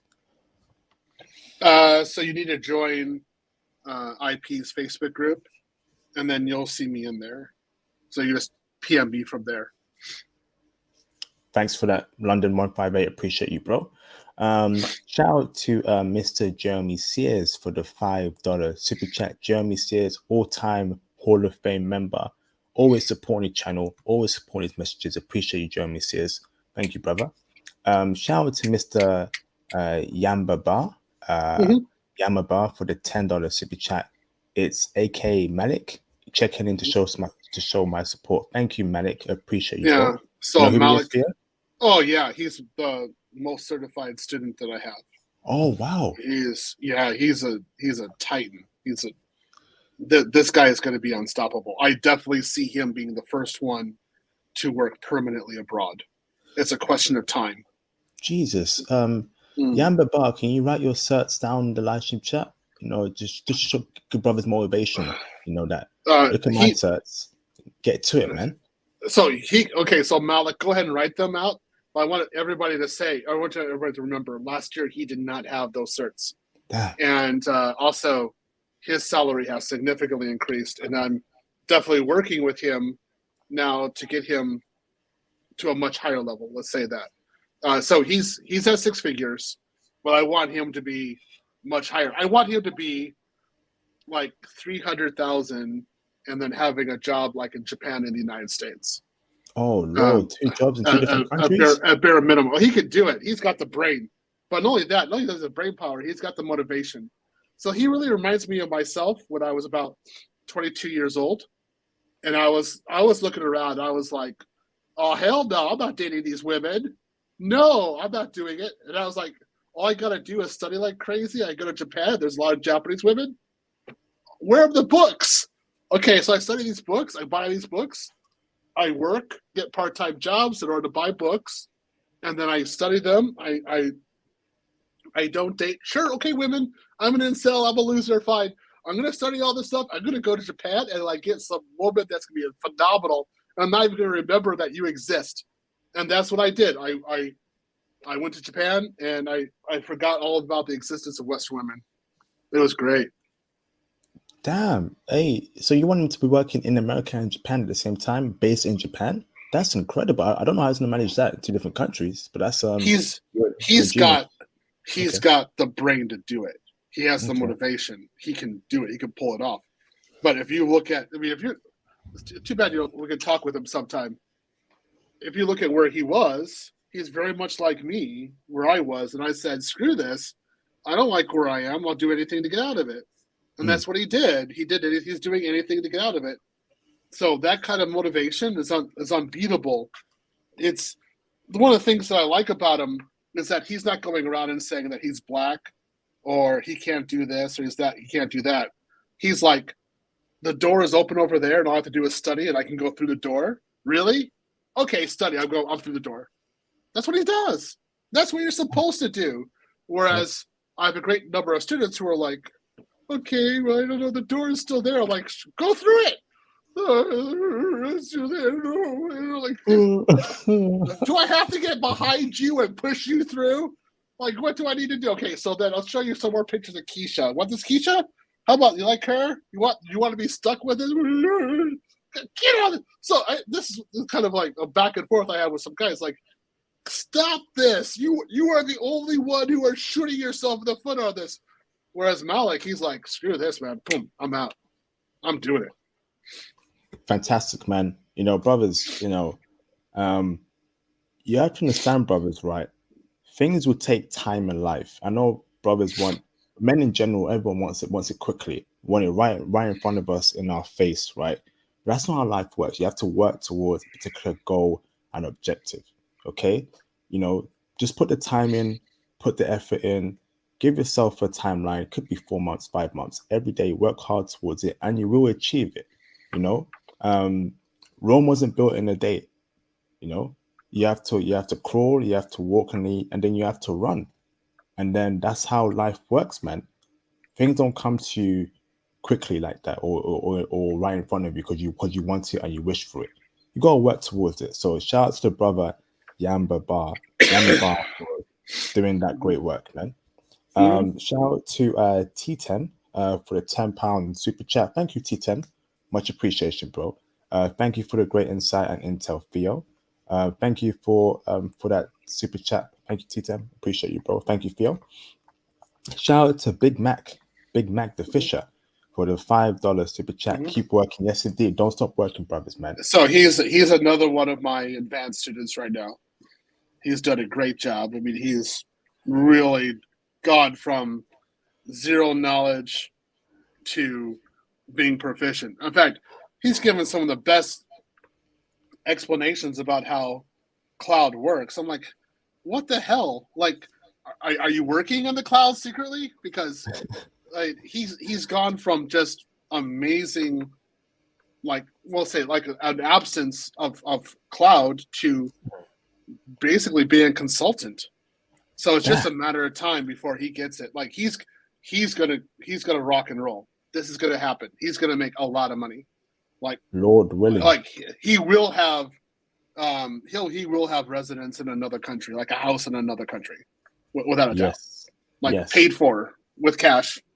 And then he's gonna have something nice in there. Something could be cooking on that oven.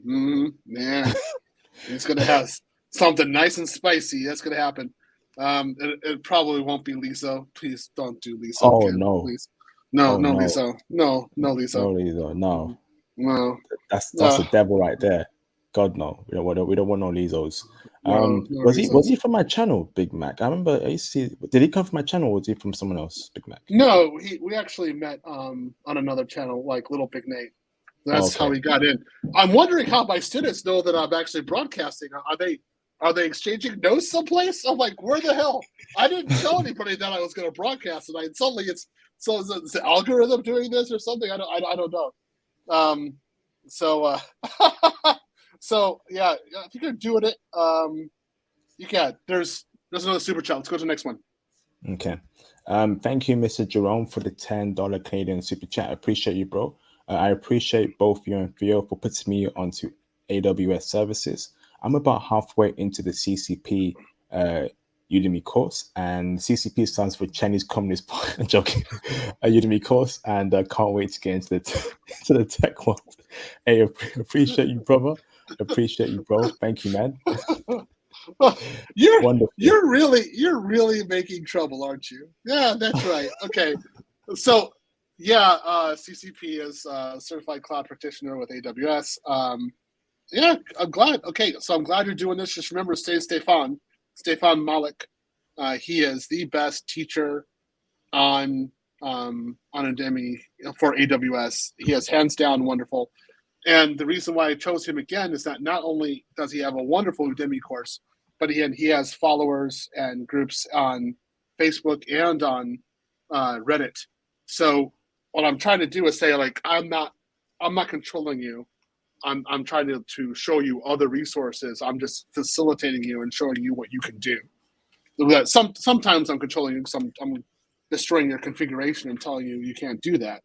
But outside of that, yeah, I'm trying to lead you in the right way so that you can properly teach yourself. And you should see, if you talk, what you should do is talk to my students, because now, like, they're definitely going faster than what I could do to teach them, and I'm having to catch up to them. Damn. Yeah. For the advanced students, I'm actually teaching them like what I'm doing in the office directly. Like, this is the kind of advanced stuff that you're going to see. So that's what I'm getting them into. I want them to be ready. I want in one year, I want them to be like, yeah, $400,000. That's kind of a low year. Damn. I want to make them real money. Lord willing. So yeah, thank you for that, Theo. Make sure, brother, you go and buy the CCP Udemy course, the Chinese Communist the cloud. Don't do that.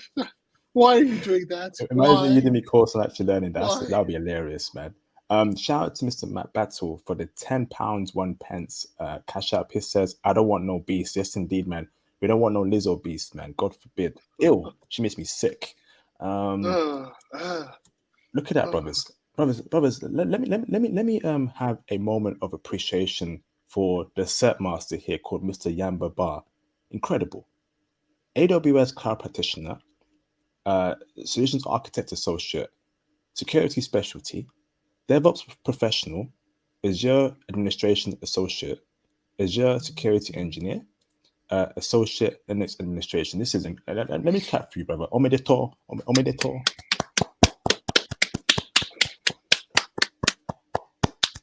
Incredible, man. This is motivation right there, man. This is motivation right there, brothers. This took him 1 year to get over 5 certs. There's no way you brothers can't do it, man. You can do it, brothers. He did it. I mean, the guy just kept on rocking. I mean, he just unstoppable.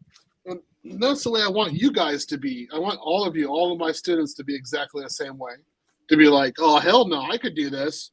Let's just do it. You know, you can. That's why I keep on telling you, you can do it. Don't shoot yourself in the foot. You can definitely do that, what he's doing. The guy is on fire. That's why I say a year from now, I definitely see him working 2 jobs. I definitely see him being in Japan or something, like being abroad. he's going to be on fire. He's only And 22, right? I don't know how he'll. I have no idea. But Incredible. he's gonna be at it, and I see him with like an amazing babe abroad. He's gonna be sitting back and doing a great job. Hopefully, he deserves 5 girlfriends. To be honest, he deserves 5 beautiful girlfriends at once. No, just one good one at the beginning. He's asleep. He needs a Tempur-Pedic pillow and say like, okay, I have my osechi, I have my sushi, I got my woman. Okay, I did it. Now I'm studying Japanese. I got this 2,000 stupid kanji to learn. Fine, but I got my money. I'm gonna go outside to a bar. I'm gonna drink some sake because I deserve that sake. Okay, that's right. That's that guy. That's who he is. Shout out to Mr. J 120475 for the £8.95 Cash App. Thank you very much, Jermaine. Much appreciation, brother. Thank you, bro. So I'm gonna pop the phone lines. This has been a great stream so far. Brothers, please call in to ask for your questions regarding the conference, traveling, how you can balance IT and traveling. Let's make it IT focused, traveling as well. Try and fuse that all together to get a very informational stream while Theo is here. So before I do that, like I told you, brothers, we'll be dropping the SYSBM and the health section of the IT and Manosphere conference on the Diamond Tier Patreon. So make sure you join the Diamond Tier Patreon as soon as possible.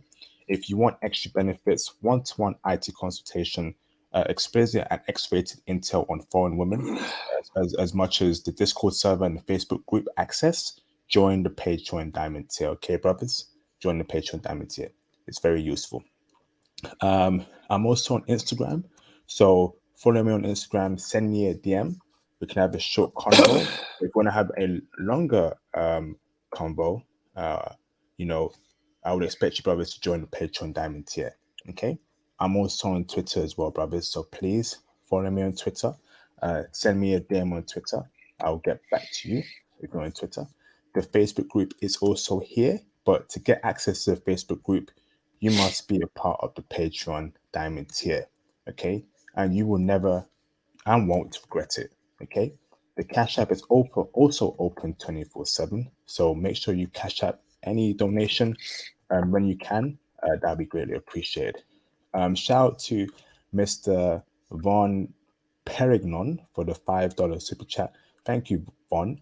Link, who am I getting in touch with trying to get into tech? So you want that answer? If you want, I can talk to you about it, but you need to be a part of IP's Facebook group.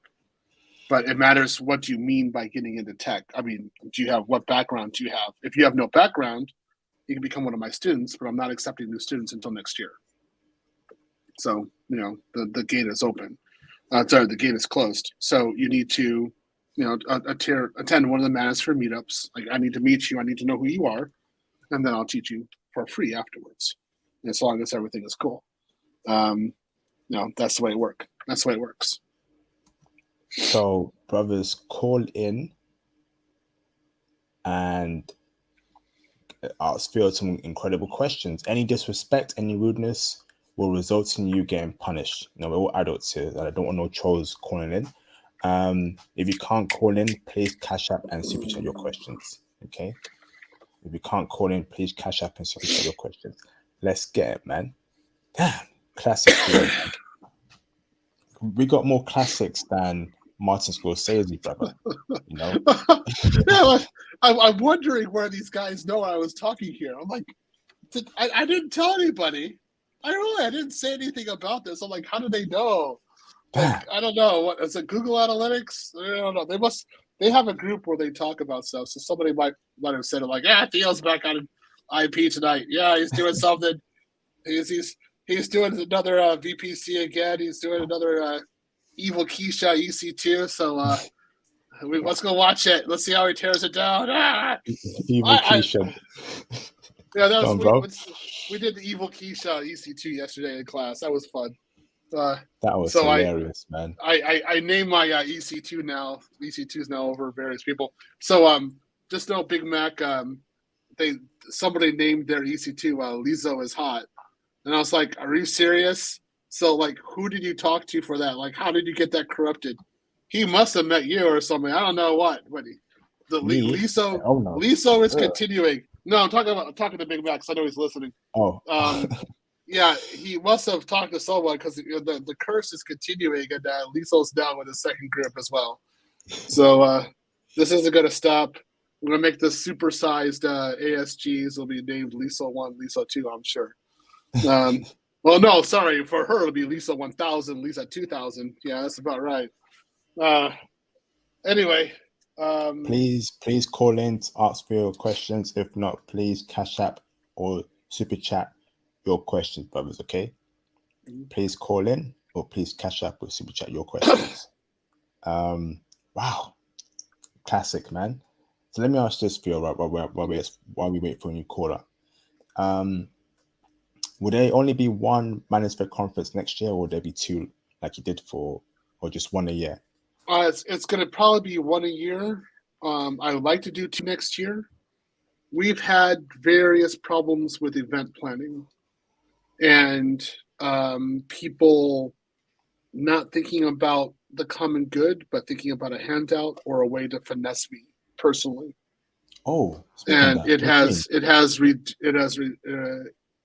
resulted in huge cost overruns and financial problems for me personally. So because of this, we're refining the method, and we're going to have one this year, and then we have one next year. We would like to do more, but there's just a lot of people out there who want to get. They're looking for a paycheck instead of getting the skills to make their own money. So that's actually that's a problem. I knew it was going to happen eventually, but yeah, I didn't think it would be this big, but it's definitely this big. What do you hold on before you say something? Hold on, Big Mac, can you turn your camera on in the background so I know you're not a troll, brother? Thank you, bro. Thank you, brother. You're confirmed. Turn it off, please. Before I bring you on, Big Mac, what do you mean by that? People finessing you trying to get money out of you? What do you mean by that, brother? Is it your students or the hotel people? Let's just say people involved with organizing the meetups. Oh man. Yeah. So not that happy about it. So I'm saying, like, if I'm putting my money into this, they're thinking of it more as they're like giving me a service, so they want money, and I'm like, you're a part of, like, I'm paying for everything, so you are a part of empowering and advancing Black men's lives, and you're thinking about money. So why don't you become one of my students? Yep. And from there, you'll make plenty of money. No, man, they don't do that. Man. And so it's like, no. So we say in Russia and Ukraine, they say, what? Take the penny, forget the dollar. And that's what they're doing. They're going for a penny and forgetting the dollar. And like, oh, you're an idiot. But so we have had those organization problems. So I'm riding the ship on that. I'm becoming much more directly involved now with organizing these Manosphere meetups and with pricing and putting limitations on costs. Okay, thanks for that, Theo. Let me bring in Big. Oh, go on. Hold on. I have to address something really quickly. Okay. Lord Lovesmith, I'm not talking about O-Man. O-Man will be a part of every single Manosphere meetup that I do. He's very professional. He does not ask for a handout. He is critical for making these be successful. And he has nothing but integrity in everything that he's doing professionally. I have nothing but respect for him. Do not say that about him. That is absolutely not true. Okay, please be mindful of what you say in the live stream chat, brothers. Don't make any false accusations that will result in disciplinary measures, okay? Shout out to Mr. Darius Harper for the $5 super chat. He says, how much should we have in the bank before moving overseas or starting a business in Japan, or is it remote income all that matters? Thanks. Oh, Darius. Okay. If you start a business in Japan and you actually don't go through incorporation, the only real way that you can do incorporation is if you're married to a Japanese citizen. So I was married to a Japanese citizen when I made my own company. That was my wife. So if you're bringing money in, you're talking about quite a lot. We're not talking about $100,000. We're talking much more than that. So why would you want to start a business in Japan without knowing the market? What I would say is go there, work a normal job, work one remote, work one local, and then get a business partner and learn what it's like to actually do business in Japan, what's necessary, and then think about whether or not you want to do it. I made some horrible business decisions in Japan. I'll never do that again. But you need to understand the situation. This isn't going to be a small amount of money. Japan is a very rich country. You're dealing basically with an Asian Switzerland. Damn. Yeah, these people are not poor at all. They are very well to do. In fact, most of them have a higher standard of living than you do. So why would they need a company when they can do their own work and do it themselves? That's what you're going to face in Japan from day one. Damn. Thank you for the transparency, Theo. Let me bring in Big Mac the Fisher. Mm-hmm. Hello, Big Mac. How you doing, brother? Hi, everybody. How is everything? Hey, Theo. Hi, IP. How is everything? Hey, bro. I'm good, brother. How are you? Great, great, great. I was listening in, and one thing I did want to add, I wanted to say to anybody who is interested in tech specifically, if you're not coming from a place where you have a great deal of knowledge, set your mind into learning as much as you can. One thing with myself and a lot of the students in Theo's class, we didn't know about specific directions. We had a lead from Theo that basically brought us along a certain direction. There are hundreds of jobs, maybe thousands of jobs in tech, from what I understand. It can be overwhelming. If you do want to, what I would say, I saw in the chat, brother posted a question. Learn what cloud computing is. Many resources, books, YouTube in particular, a lot of YouTube resources, simple Google searches. Find out what it is. I'm focusing right now on AWS. I want a mastery of AWS, and then I'm going to add Azure so that I can be multi-cloud. Learn about the different jobs, learn about the different incomes, learn about the different skill sets required to do those jobs. Theo mentioned that he opens a class. He's going to open a class next year, and he wants to meet the students that he's going to teach for free. It would be helpful if you get some knowledge before you go into class. You want to learn ahead of classes so that your understanding can blossom. That's very important. Theo remembers I met him on a Little Big Nate show, and I wasn't necessarily hounding him, but I tried to point my questions as precisely as I could to him. And he simply told me, hey, get the Udemy course, start here, learn that. We're going to meet up in December. If you come to the Manosphere meetup in December, you will be one of my students. I did exactly that. And we're talking someone who, I know how to operate a phone. I know how to operate a laptop, but I'm 55 years old. And that's not, I think I'm Theo's oldest student. And, but I'm looking at the potential. I'm looking at the income potential, the earning potentials, and also to bring people that I know into this world. I look at it as like we're 49ers. This is a new American gold rush. We're all 49ers. You got to get out west. You got to get on your wagon, get out west. You got to lay your stake down and get your money. Like your Malik, your mom, that brother is a beast. His work he is a beast. He's hungry. He's smart. Things like that, I believe, will get you a long way. I'm not saying I'm prepared to work. Theo asked me, why aren't you working? Why? I am. I will be, put it this way. I'm focusing all my attention this summer to enjoy with my son, to have this summer as full as I can with him. And I will be working by September. There you go, man. Thank you for that, Big Mac the Fisher. Look at Fiona's dog. Yes. Chewy. Yeah. Chewbacca Chewy, lookalike. Chewy, bro. Chewy was actually in Philadelphia, but he was in the hotel room. I never unleashed him to Sinista.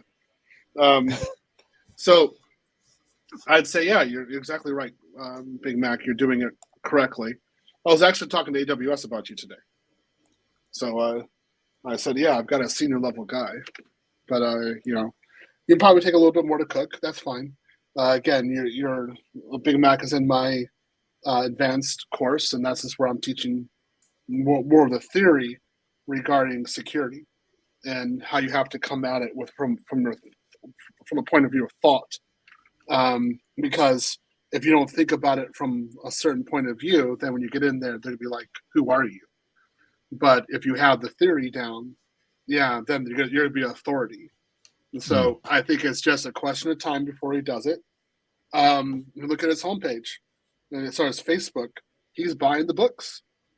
He's doing the fundamental research you need to do, the fundamental reading, and it's a lot of reading. Yeah. You got to go through this thousands and thousands of pages, but at the end of it, you're like, oh, okay, I got it. Yeah, I understand what's going on. And then you can back up what you're doing and saying, and then you can be at least consultant.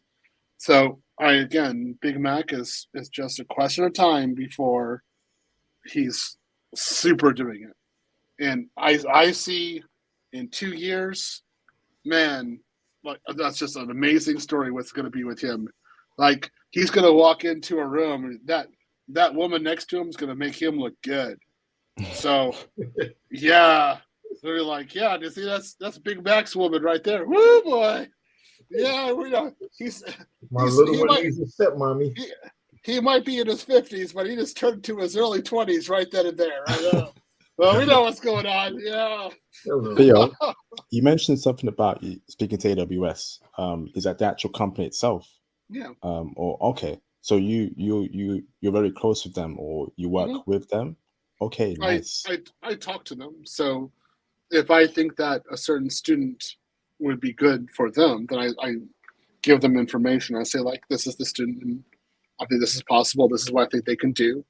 And then we start thinking about possibilities of whether or not. Now, before it continues, I'm sure there's a conspiracy theorist out there who's listening to this and like, oh, he's making money. No, I don't get any money from recommending a student. What I do is I get a student who's successful, who's better than you, and that can show you what's up. I want my students to be making money. So, of course, I'm trying to recruit them into different positions, but I don't have an LLC. So I don't have an area where I can charge or get money for that. So don't think that's what I'm doing. I have some sort of nefarious goal. No, I don't. Can I say something to that? Sure. For whoever's listening, and I'm sure you will hear this from any of Theo's students. He does not charge us a dime. He requires us to pay for our literature and our courses ourselves, which aren't really a lot of money. But where there's a will, there is a way. He does not charge us anything. And I'm going to tell you, I think Theo's greatest payment is the joy he gets from seeing us learn. I can pretty much genuinely, as a human being, as a man, I see Theo enjoy. His payment is the enjoyment he gets from seeing us learn. Yep, very true. Yeah, to see that you guys are overcoming some of the mistakes that I had, and you're going down the same path that I did, and I'm just helping you go through it and beating your insecurities and becoming the professional that you always should have been. And I'm a part of it. I'm thrilled about that. That just makes me thrilled and happy. So yeah, that's the main thing. I love teaching. That's just kind of the thing that I've always liked to do. I would have been a teacher myself if they would have paid more. They don't pay nothing, so I want money. So yeah, I work in the but yeah, guys, seeing you do it, pass the test, getting the job, that's great. And then next is when Keisha's talking and I know what you're up to, I'm like, ha ha ha ha. Yeah, that's one of my students. Keisha, you say that to my student? Oh, yeah, just shut up now. He's gonna blow you away, right? You can't say anything to this guy, right? So I love that too. I love just watching you guys in chats, and you guys are like secret Mandalorians. They don't know what they're dealing with. I really love that. So yeah, you're definitely right, Big Mac. Theo, how long do you have left for the stream? I'm conscious of your time. I know you're a busy man. I could do another half hour because I got to wake up at 5 and start going straight to work. So okay, so brothers, you have another half hour for you brothers to call in or catch up and super chat your questions. This is a very important discussion. So please call in. Do not be shy. Use this time because Theo doesn't come on the channel often. He's a very busy man. So I got him today. So use his time to call in, ask him questions. If you can't call in, catch up with super chat your questions. I can't guarantee when Phil will be next back on. It's very busy. I'm busy as well. We have conflicted schedules, so please make use of this time. I'm asking you, brothers. Okay, don't be shy. Call in, ask questions. Go on, Big Mac. Yeah, someone to say, yeah, I'm about to head out. I'm gonna get ready to go to work. I'm finishing out. I have a job now that I work midnight Eastern time, so I'm gonna head out. I just want to say thanks for having me up, and again, man, I have to reiterate it. If you're thinking about this field, do it. Go ahead. IP's channel is all about the empowerment, self-agency of men. So this is one way you can get your golden crown if you're really a follower of the channel. If you really understand the lifestyle, the mission of what's trying to be accomplished, yeah, IT is a great way. IT is a great way. Anything that allows you self-agency, higher income, the ability to move around the world freely, do it. You have to do it. You must do it. You have to. It's we have to show each other by example, because I'm a big believer in not promotion, but attraction. If you walk the right way, if you're doing the right things, people are going to see that and say, hey, I want to do what that guy is doing. Talk that talk, bro. Yeah, that's how we do it. When I'm somewhere in some country and I see you at the bar, that's what it's about. There you go. When we see each other in these places around the world and we give each other head nods, and you can look just by the look in the man's eye, the class level he's at. That's what we're talking about, bro. That's right, man. That's what we're talking about. When black men travel internationally, and pookies do not travel, so that's what it's about. It's about being a world citizen. It's about doing something new. This is a pathway. Let's get it. Let's get the money. Let's get it, man. Facts, man. Let's get it, bro. Let's get it, brothers, man. There you go, man. Yes, I'm gonna go ahead and step down. But yeah, Theo, we follow IP. So when your face pops up, it's just coincidental because we're checking on IP, Sensei. Okay, all right, there you go. Yeah, that's. I'm pretty quiet about it, but yeah, okay, I get how that worked. So good to see you. Thanks for the kind words. Again, Big Mac here is one of my advanced students. He's doing a great job. Thank you, Big Mac. Appreciate you, bro. Von Perignon, can you turn the camera on the background so I know you're actually a brother? And just to verify you're a brother, bro. Then you can turn it off. Yep, you are a brother. Thank you, brother. Turn your camera off. Turn it off, brother. Turn the camera off. Awesome. Before I bring you in, Miss Jerome says, thank you, Jerome, for the $5 super chat. He says, Theo, do you recommend coding / web development bootcamp along with self-learning AWS cloud to get yourself ahead? No. Okay. What I recommend is doing everything through Demi. Boot camps are largely a way for you to lose money. Well, I don't do boot camps. And you should do everything through Udemy until you get to a certain level of proficiency that you enjoy your learning. Self-learning with AWS Cloud, no, you should do Udemy. Too bad, study with a group. Do that.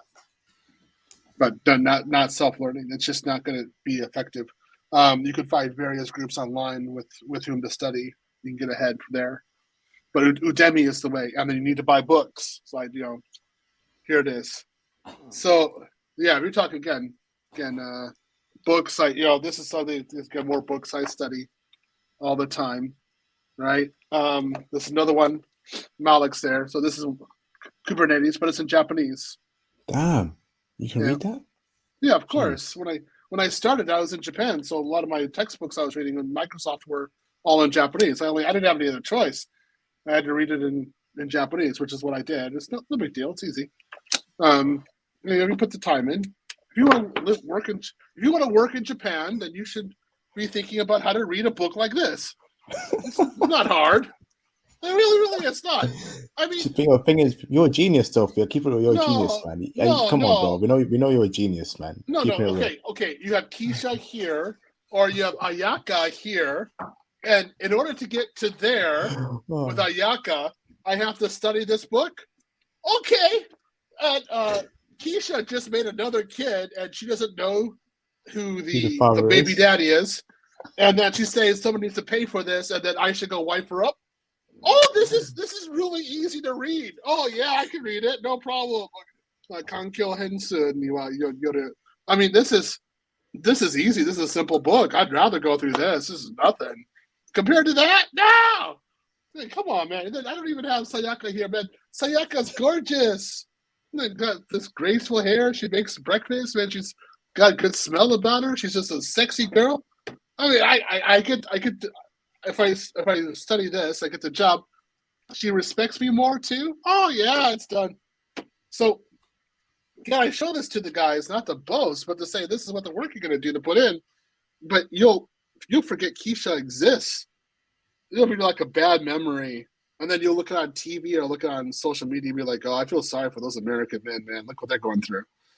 All I had to do is put my study for a few years, and now I've got Sayaka and I've got the job, and I've here in Japan, chilling out, doing pretty well. Thank you, Theo. Thank you, Jerome. Appreciate you, bro. Let me bring in Mr. Juan Perignon. Hey, Bon. How you doing, brother? Hey, how you doing? Can you hear me? I hear you loud and clear, bro. How are you? All right, perfect, man. Hey, man. I've been following you guys for a little while, a couple of years here, and on and off, and everything like about everything like that. You know what I'm saying, about the tech and everything, and just like how you guys are traveling. You know what I'm saying? I like what you guys do. You know a little bit about me. I'm really not American. I'm from South America. I'm from Guyana originally. Came to the U.S. when I was like 2 years old and everything like that. I've been pretty much moving around and stuff like that because I got family like different states and everything. Yo, I had to put you on mute there, bro. That was some loud noise there, bro. That's some like a volcano erupting or something, bro. Where you at, bro? Are you at the Are you at Greenland, bro? I'm on mute. I'm actually downtown Colorado, and it's sometimes like I'd be on like 16th Street, get something. I like to listen to the headphones, walking down the street and everything like that, and it's be on my way up out here. So I'm just tuning in. So I'm just trying to get something in because I'm gonna try to be real quick about it. Now I overheard you saying with your classes and your courses, they're all like tied up until next year. Now I also been looking at the comments and stuff like that. Going Udemy. Like, what's a good, like me personally, like a little bit of my story, like, at least with tech, like I had got into the crypto thing a couple of years ago and I kind of went through the bull run and everything like that, so, and that kind of like opened up my mind to a lot of things like AI, automation. I kind of see where everything is going and how the world's changing, how after the, the pandemic, everything pretty much changed just like that. And I kind of see where everything's going. And I've never really been the tech type of guy like that. So, I'm not really that skilled in coding. I've been to a few coding boot camps. I've done a little bit of things with Python and like JavaScript, like looking it up and everything like that. But I don't really have no experience. So I guess I really want to get into the blockchain, but I really want to be like just be employed and be into the tech industry. what's a good, course of action I could take as a beginner starting up, just to get my feet wet and just to get my mind, reverberating and circulating on it and everything like that. Your thinking is all over the place. You're Yeah, I know. It is. It is a little bit. And so if you're all over the place like that, you'll Yeah. never achieve a goal. You need to start at basic goals Yeah. and accomplish them. Yeah. And my point is, it's a lot easier to see a mountain if you climb a hill first. Okay. So you need to climb that hill. Okay. Well, on that regard, Don't be thinking about blockchain. No. It's too advanced. No. You need to think about basics. You need to think about how to do cloud. You're talking about boot camps. No, go to Udemy. Go to with Stefan Malik. Go ahead and study his course, and think about basic jobs that you can get with cloud, and take solid first steps. Because the way you're going to talk the same way in a year from now, and you won't be changing. You have the same income. Okay. I see what you mean. So you said, who should I follow again to learn some of the basics? You need to study Stefan Malik. So Stefan Marek, Stefan Stephane, and last name is Maarek. Can you drop it in the chat real quick? Real quick. Okay. Where are you from, bro? What state are you from, brother? You got a very distinct accent. Are you from like New York or? Yeah. Like I said, I'm Guyanese originally, so usually when we come to America, we land in New York. So I lived out in New York. You know what I'm saying? I've been pretty much moving around since I was young. You know what I'm saying? It probably explains why my mind's all over the place and everything like that. But I've lived in New York. I've lived in Cincinnati, Ohio, Toledo, Ohio, Orlando, Florida. I've been through Michigan. I've moved around a lot. You know what I'm saying? I moved around a lot. All right, thank you, bro. Hopefully, is that all your questions you have for Theo? You good now? Yeah. Just really just trying to see just some basic stuff so I can learn. Where to take my mind and just study some. You know what? Join the Patreon Diamond tier. We can speak more, brother. On my Patreon Diamond tier, we can have one-to-one consultations. Because it's all over the place, bro. We need to have like a good schedule, documentation. What we need to do first. What you shouldn't do. Join the Patreon Diamond tier, brother. I guarantee it will change your life, brother. Okay? Go on my Patreon. Join the Diamond tier. We have a one-to-one consultation lesson and one-to-one call. Okay? All right. Thank you, Juan Peregnon. Got lost in there. It's kind of like after the little drink, the alcohol, the liquor drink or whatever. So, Ron Perignon, but whatever. I'm going to talk to you guys. I'm going to jump back in the chat and everything. All right, man. I'll see you on the Patreon. All right, definitely. All right, see you later. And in your Facebook group, I just posted a pic of Sayaka so that people can remember Sayaka and the name Sayaka and then the image Sayaka. And they see that, you go look at it right now. And you can see that you're like, yeah, you study this book. You mean if you can read this and you get like a girl like that, like where do you study? Like where do you start? You see why I have all these books? Why I study like constant? Because I knew what the goal was. To get you can get a woman like that. Go look at it on Facebook right now. You go see it. Be like, yeah, that's right. Yeah, that's right. You be doing that. Mm-hmm. Anyway, I'll be quiet now. I'm serious. Oh man, it's pretty late. It's pretty late over here. I don't want to wake up my neighbors, but I'm gonna keep it a laugh very low. Yeah. Let your neighbors see Sayaka. They'd be like, hey, I gotta study that Japanese book too. Yeah, okay, I'll study it. You have half of the UK on the airplanes go get her. There's a lot of them in Japan. She's not rare. There's quite a lot of women who look like this. I'm sure Thomas is going to. Right? Yeah. This the most important question is coming up now. Can you guess it, Theo?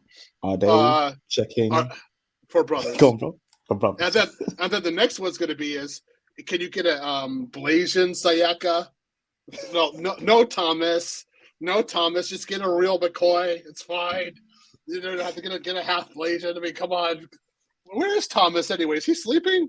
He's sleeping, bro. It's Monday. He's got work, brother. On Tuesday, no, he doesn't come. He's got work. Straight saw 23. Can you turn your camera on in the background so I know you're not a troll? Lord Lovesmith. What a name, bruv. Lord Lovesmith. Can you turn your camera on in the background, bro? So I know you're not a troll. Thank you, bro. Thank you. Thank you. Straight Soul 23. Can you turn your camera on, please, bro? For a couple seconds. Is this? Are you a brother? You ain't a brother. Hey, type in the private chat where you're from, bro. You ain't a brother, bro. What the hell? Shout out to Mishimo TV for the $99 super chat. Theo did a good workshop. Thank you. Yes, thank you, Theo. Thank you. Appreciate you, bro. He definitely appreciates that. Thank you, Thomas. Shout out to Mr. Jeremy Sears, Hall of Fame member. Appreciate you, Jeremy Sears, for your support. Much love to you, brother. Thank you very much. Oh, that explains why. Okay, let me bring in Mr. Straight Saw. I think I remember the brother. Yeah, he's solid. He's good. Hey, Straight Saw, how you doing, brother? Mr. Straight Saw 23. You there, bro? You're on mute, brother. Let me unmute you then. Straight Saw 23. I'm gonna take you off, brother. Let me know when you're back, okay? Let me bring in Mr. Lord Lovesmith. What a name, bruv. Lord Lovesmith. Man, that's a good name. A lovely name, right? That's some Harry Potter-ish right there, bro. Lord Lovesmith. How you doing, sir? Man, I'm doing pretty good, man. Pretty good. I wanted to get at Mr. Theo Waff, the legendary. I've been hearing so much good things about you, Theo. How you doing? I'm doing good. I'm doing well. It's getting close to bedtime, but I am doing well. So let's do it. Happy to hear, man. So right now, I'm working as an ISO for a federal contractor, and I wanted to know what were your thoughts on the CISA certifications, the Certified Information Systems Auditor. Do you think it's worth the time and the effort? I have CISA and also CISM as well as CISSP. Okay. Jesus. Yeah. So basically, it's good, but it matters how do you want to use it.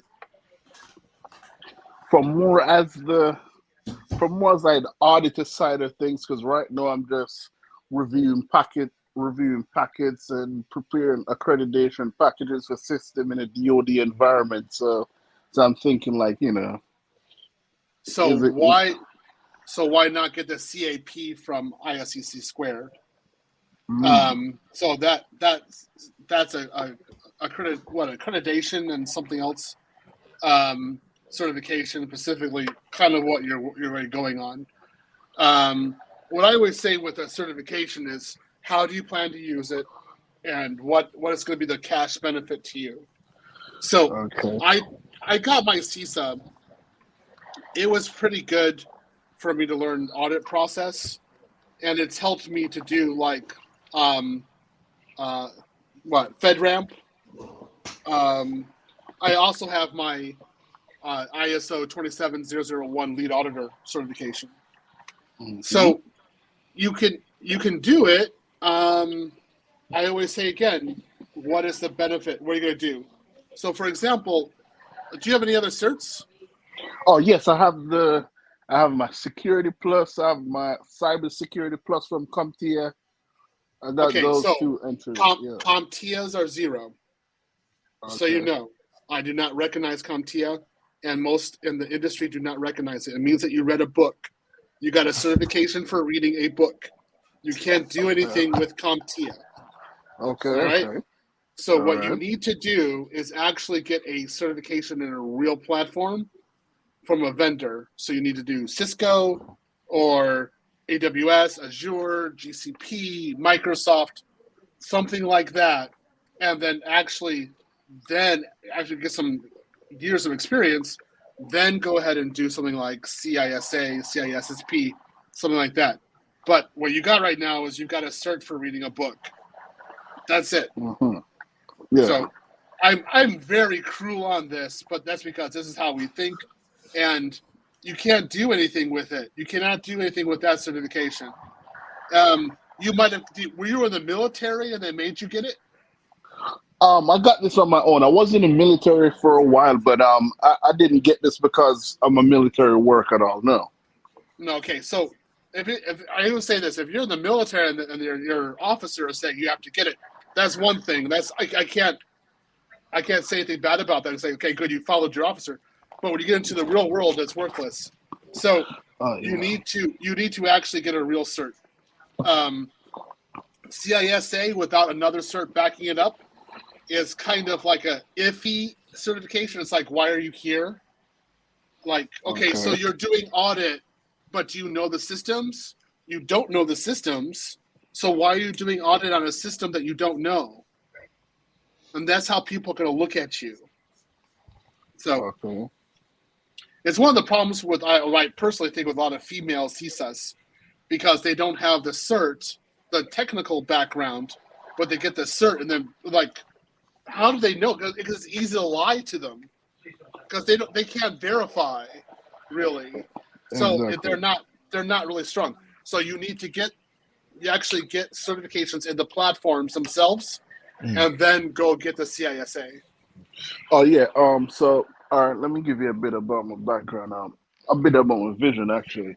I want to avoid the private sector. I want to stay in the DoD, because right now I have a sweet clearance.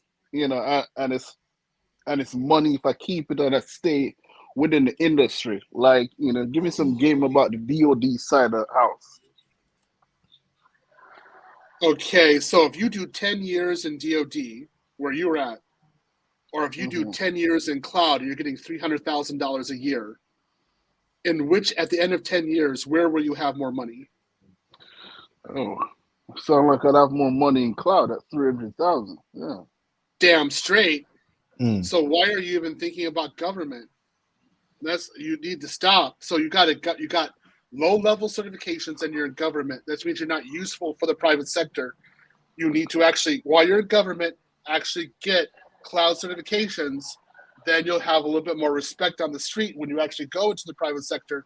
Go over there, double up on some jobs, get to 300,000, and then forget the government exists. That's how you want to work. You only want to work in the government with your clearance level if you're being paid a minimum of $150 an hour. Okay. Right. Shit. I'm not even there. I'm just cracking 105 right now. I'm not even there. I got a way to go. Okay. Do it, bro. I support you. Keep it going. Oh, also another thing, man. I appreciate your tech thing, but I also want to give you this caution too.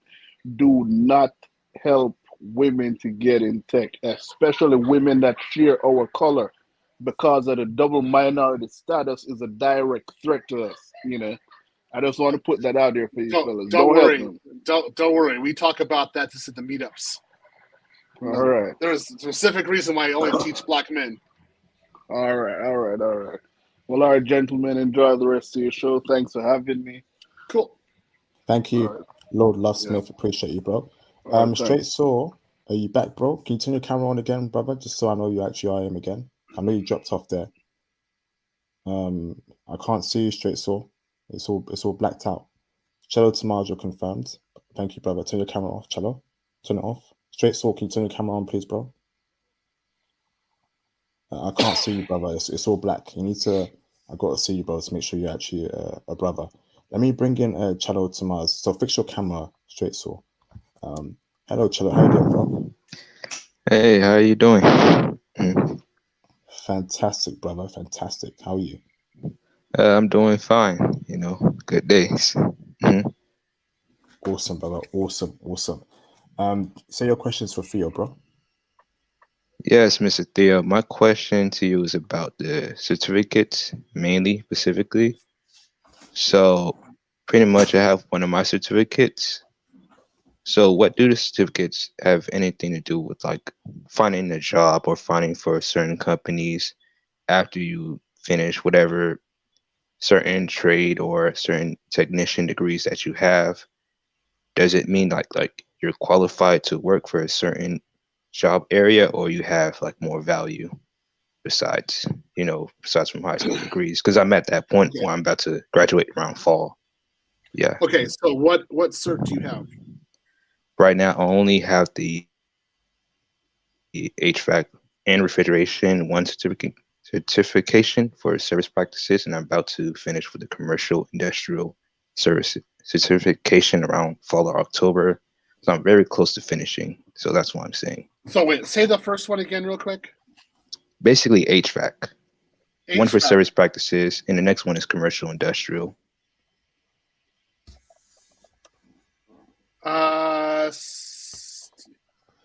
Okay, so that's not IT, right?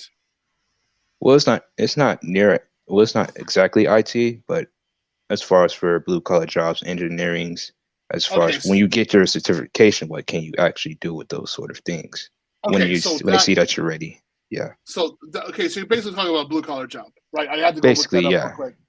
Okay, so you got a blue collar job. That's cool. Mhm. So that certification, of course, allows you to work in that field. Like I'm assuming, right? Right, yeah.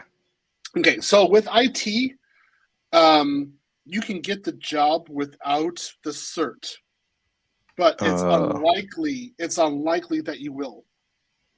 Mhm. So what it does is basically demonstrate that you know a certain level of tech, and you can do something with it. Okay. So that's why you want to get the certification. Now, there's always a running argument in IT of whether or not certs are valuable, and I say yes, they are. And it's the same thing. Like if you have, let's say, BMW M8, Mhm. okay, and if you don't have a car at all, Right. the girl, which version of you is that girl going to go for? BMW. That's right. So that's what the certs are. They're like BMWs. Oh, I need see. you need to have that to attract attention. So this is, if you don't have it, then they're not going to be able to search for you. So my big thing is that when employers are looking for candidates, they have keyword searches, and you Right. need to be aware of them and have their certifications so that they can identify you. Oh, I see. Yeah. So basically, it makes it easier for the employer to search out for the specific guy to work along with them to teach them, to lead them to the future of the company so that they can sort of entrust in that sort of thing. No, that's too. Or I'm talking to Pacific. No, that's way too deep. The companies are usually Right. big. They need somebody to do a job. They're like, hey, we have a certain kind of cloud requirement that we're doing right now. We have this kind of background. Do a keyword search and search for the candidate. That's how it works. Oh, so they split everybody by experience, basically. No, it's usually they actually split it first by certification and keyword searches, and then they do your experience. Right. Right. Now I see. Thank you, Cello. Thank you, bro. Is that it? Is that all your questions? You good? Oh, I have one more question, just real quick. Sure. Okay. Yes, sir. So as far as for after you like finish your goals, your achievement with the IT or with any certain careers out there, was it always been your first option to travel, and how did that actually change your life? Perspective, view on things. Yeah. I started in Japan, so I got my certifications in Japan. So I already was traveling abroad. Now, once I got the certifications, I got the jobs in IT. Then I was like, wow, now I can go to any country and work there. So my big thing was that I could actually go back to the United States and work in America, because without IT, then what was I supposed to do? Return back to America as an English teacher? That's not valuable. So it allow you to work anywhere in the world remotely, basically at this point. Oh, I see. Yeah. Thank you, Cello. Thank you, brother. You're welcome. Have a nice night. Let me bring you too, bro. Let me bring in Mr. Straight Sword 23. What's going on, Straight Sword? Yo, IP, what's going on? I'm doing good, brother. How are you? Yo, I was going through some technical difficulties. Thankfully, you fixed that, because I was thinking, what's going on here, man? Some clown show going on in the background. It's all good, brother. You're verified. I know who you are very well, so it's all good, man. Do you have any questions for Theo? Yeah, I had a question for the Grandmaster himself. I'm doing the what is it called? The Cloud Practitioner certification with AWS, and I just had a question regarding just kind of like, what are some tips, Theo, like that you could maybe provide, like in terms of like retaining information, kind of like what would you Mm. recommend? Because it can be kind of overwhelming, the information. So are you doing the labs? Yeah, I started doing the labs. I started just obviously just like taking notes, highlighting stuff. But I just wanted to see what So yeah. you need to do the labs again and again, and then this is why I got the benefit of my class, because I make you work together with other people, and then I give you certain tasks in order to reinforce your learning. And then some of my tasks I give you can be painful, but they're exactly the same as working in the office. So then when you're done with my tasks and all the pain associated, you actually, you know, you actually go to interviews, you're better prepared for actually passing the certification. You actually need to do the tasks in a group. So I'm very much against solo learning like this. As my students, if they're still in the chat, they'll know I make most of them do their work together in groups. That's because I want them talking to each other afterwards and comparing notes and verifying what they know. And what they're basically doing is sharpening each other. That's the best way of doing it. And then they're not paying attention to me so much; they're paying attention to each other and and they're becoming enabled by themselves through each other. And that's the way I want this to be done. So that's my recommendation to you. Work in a group, find a group. Okay. And then also you said that you can find like obviously cloud opportunities overseas. Do you know anything like in terms of like Germany, for instance, like how their cloud opportunities or? Where are you at right now? I'm here in the U.S. I'm actually in Seattle, Washington. Why would you be thinking about Germany? Cloud number one area for cloud right now is the United States, in particular Seattle. What are you doing, dude? Look, what you want to do is get a remote job working in the Seattle area, and then you can work abroad. You can live abroad. If you really want to go to Germany, and I don't know why you'd want that. I mean, okay, do you speak German? No. Actually, no. I was just living like a few months, maybe abroad or something. Well, you could live in the EU and work abroad on Seattle time. That'll be killer, but you can do it. Oh, okay. I mean, I was in Kiev and I was working for a company in Seattle. Oh, so wow. I had to work Pacific time. Yeah, it was fun. No, it really wasn't fun, but I did it anyway because there's a bunch of Ukrainian blondes walking down the street. So I was okay. That's good. Yeah. Yeah. So I mean, you could do it. I'm just telling you. It's just there's no reason for you to be working for a German company per se. Okay, got it. I mean, if you meet a German woman, now you got a reason. You want to go to Germany? Okay, you want to work remote? Okay, that's a totally different situation. Mm-hmm. So also my last question is in terms of like collecting, like getting the certifications, and would you recommend doing like different kind of projects, like maybe on Fiverr or stuff, kind of just brush up, maybe some maybe get some like real experience that you can probably put on maybe like a resume or CV? Yeah, you need as much experience as you possibly can get. Yeah. Okay. Go for it. For sure. Literally, as fast as you can. Okay. Definitely. Thank you. Thank you, Straight. So appreciate you, bro. So Theo's got 2 more minutes left. Shout out to Mr. Mo Muzzle for the $4.99 super chat. Thank you, Mo. Do most cloud jobs not care if you are American living overseas, or does it make it more difficult to get hired remote by a US based company? Thanks. Go on, Theo. Basically, you shouldn't be telling them that you're living overseas, and they're not going to send the computer to you overseas. So what you need to do is in order to get the job, you need to return to the United States if you are overseas, and actually be in a place and actually to receive the computer. Don't think that you're going to live overseas and like they'll say for example, Walmart. So that's a bad example. Well, that's fine. It'll work. So let's say Walmart has a cloud position, and you're in Thailand, and then you think that they're going to hire you from Thailand as an American and send the computer to you. That ain't going to happen.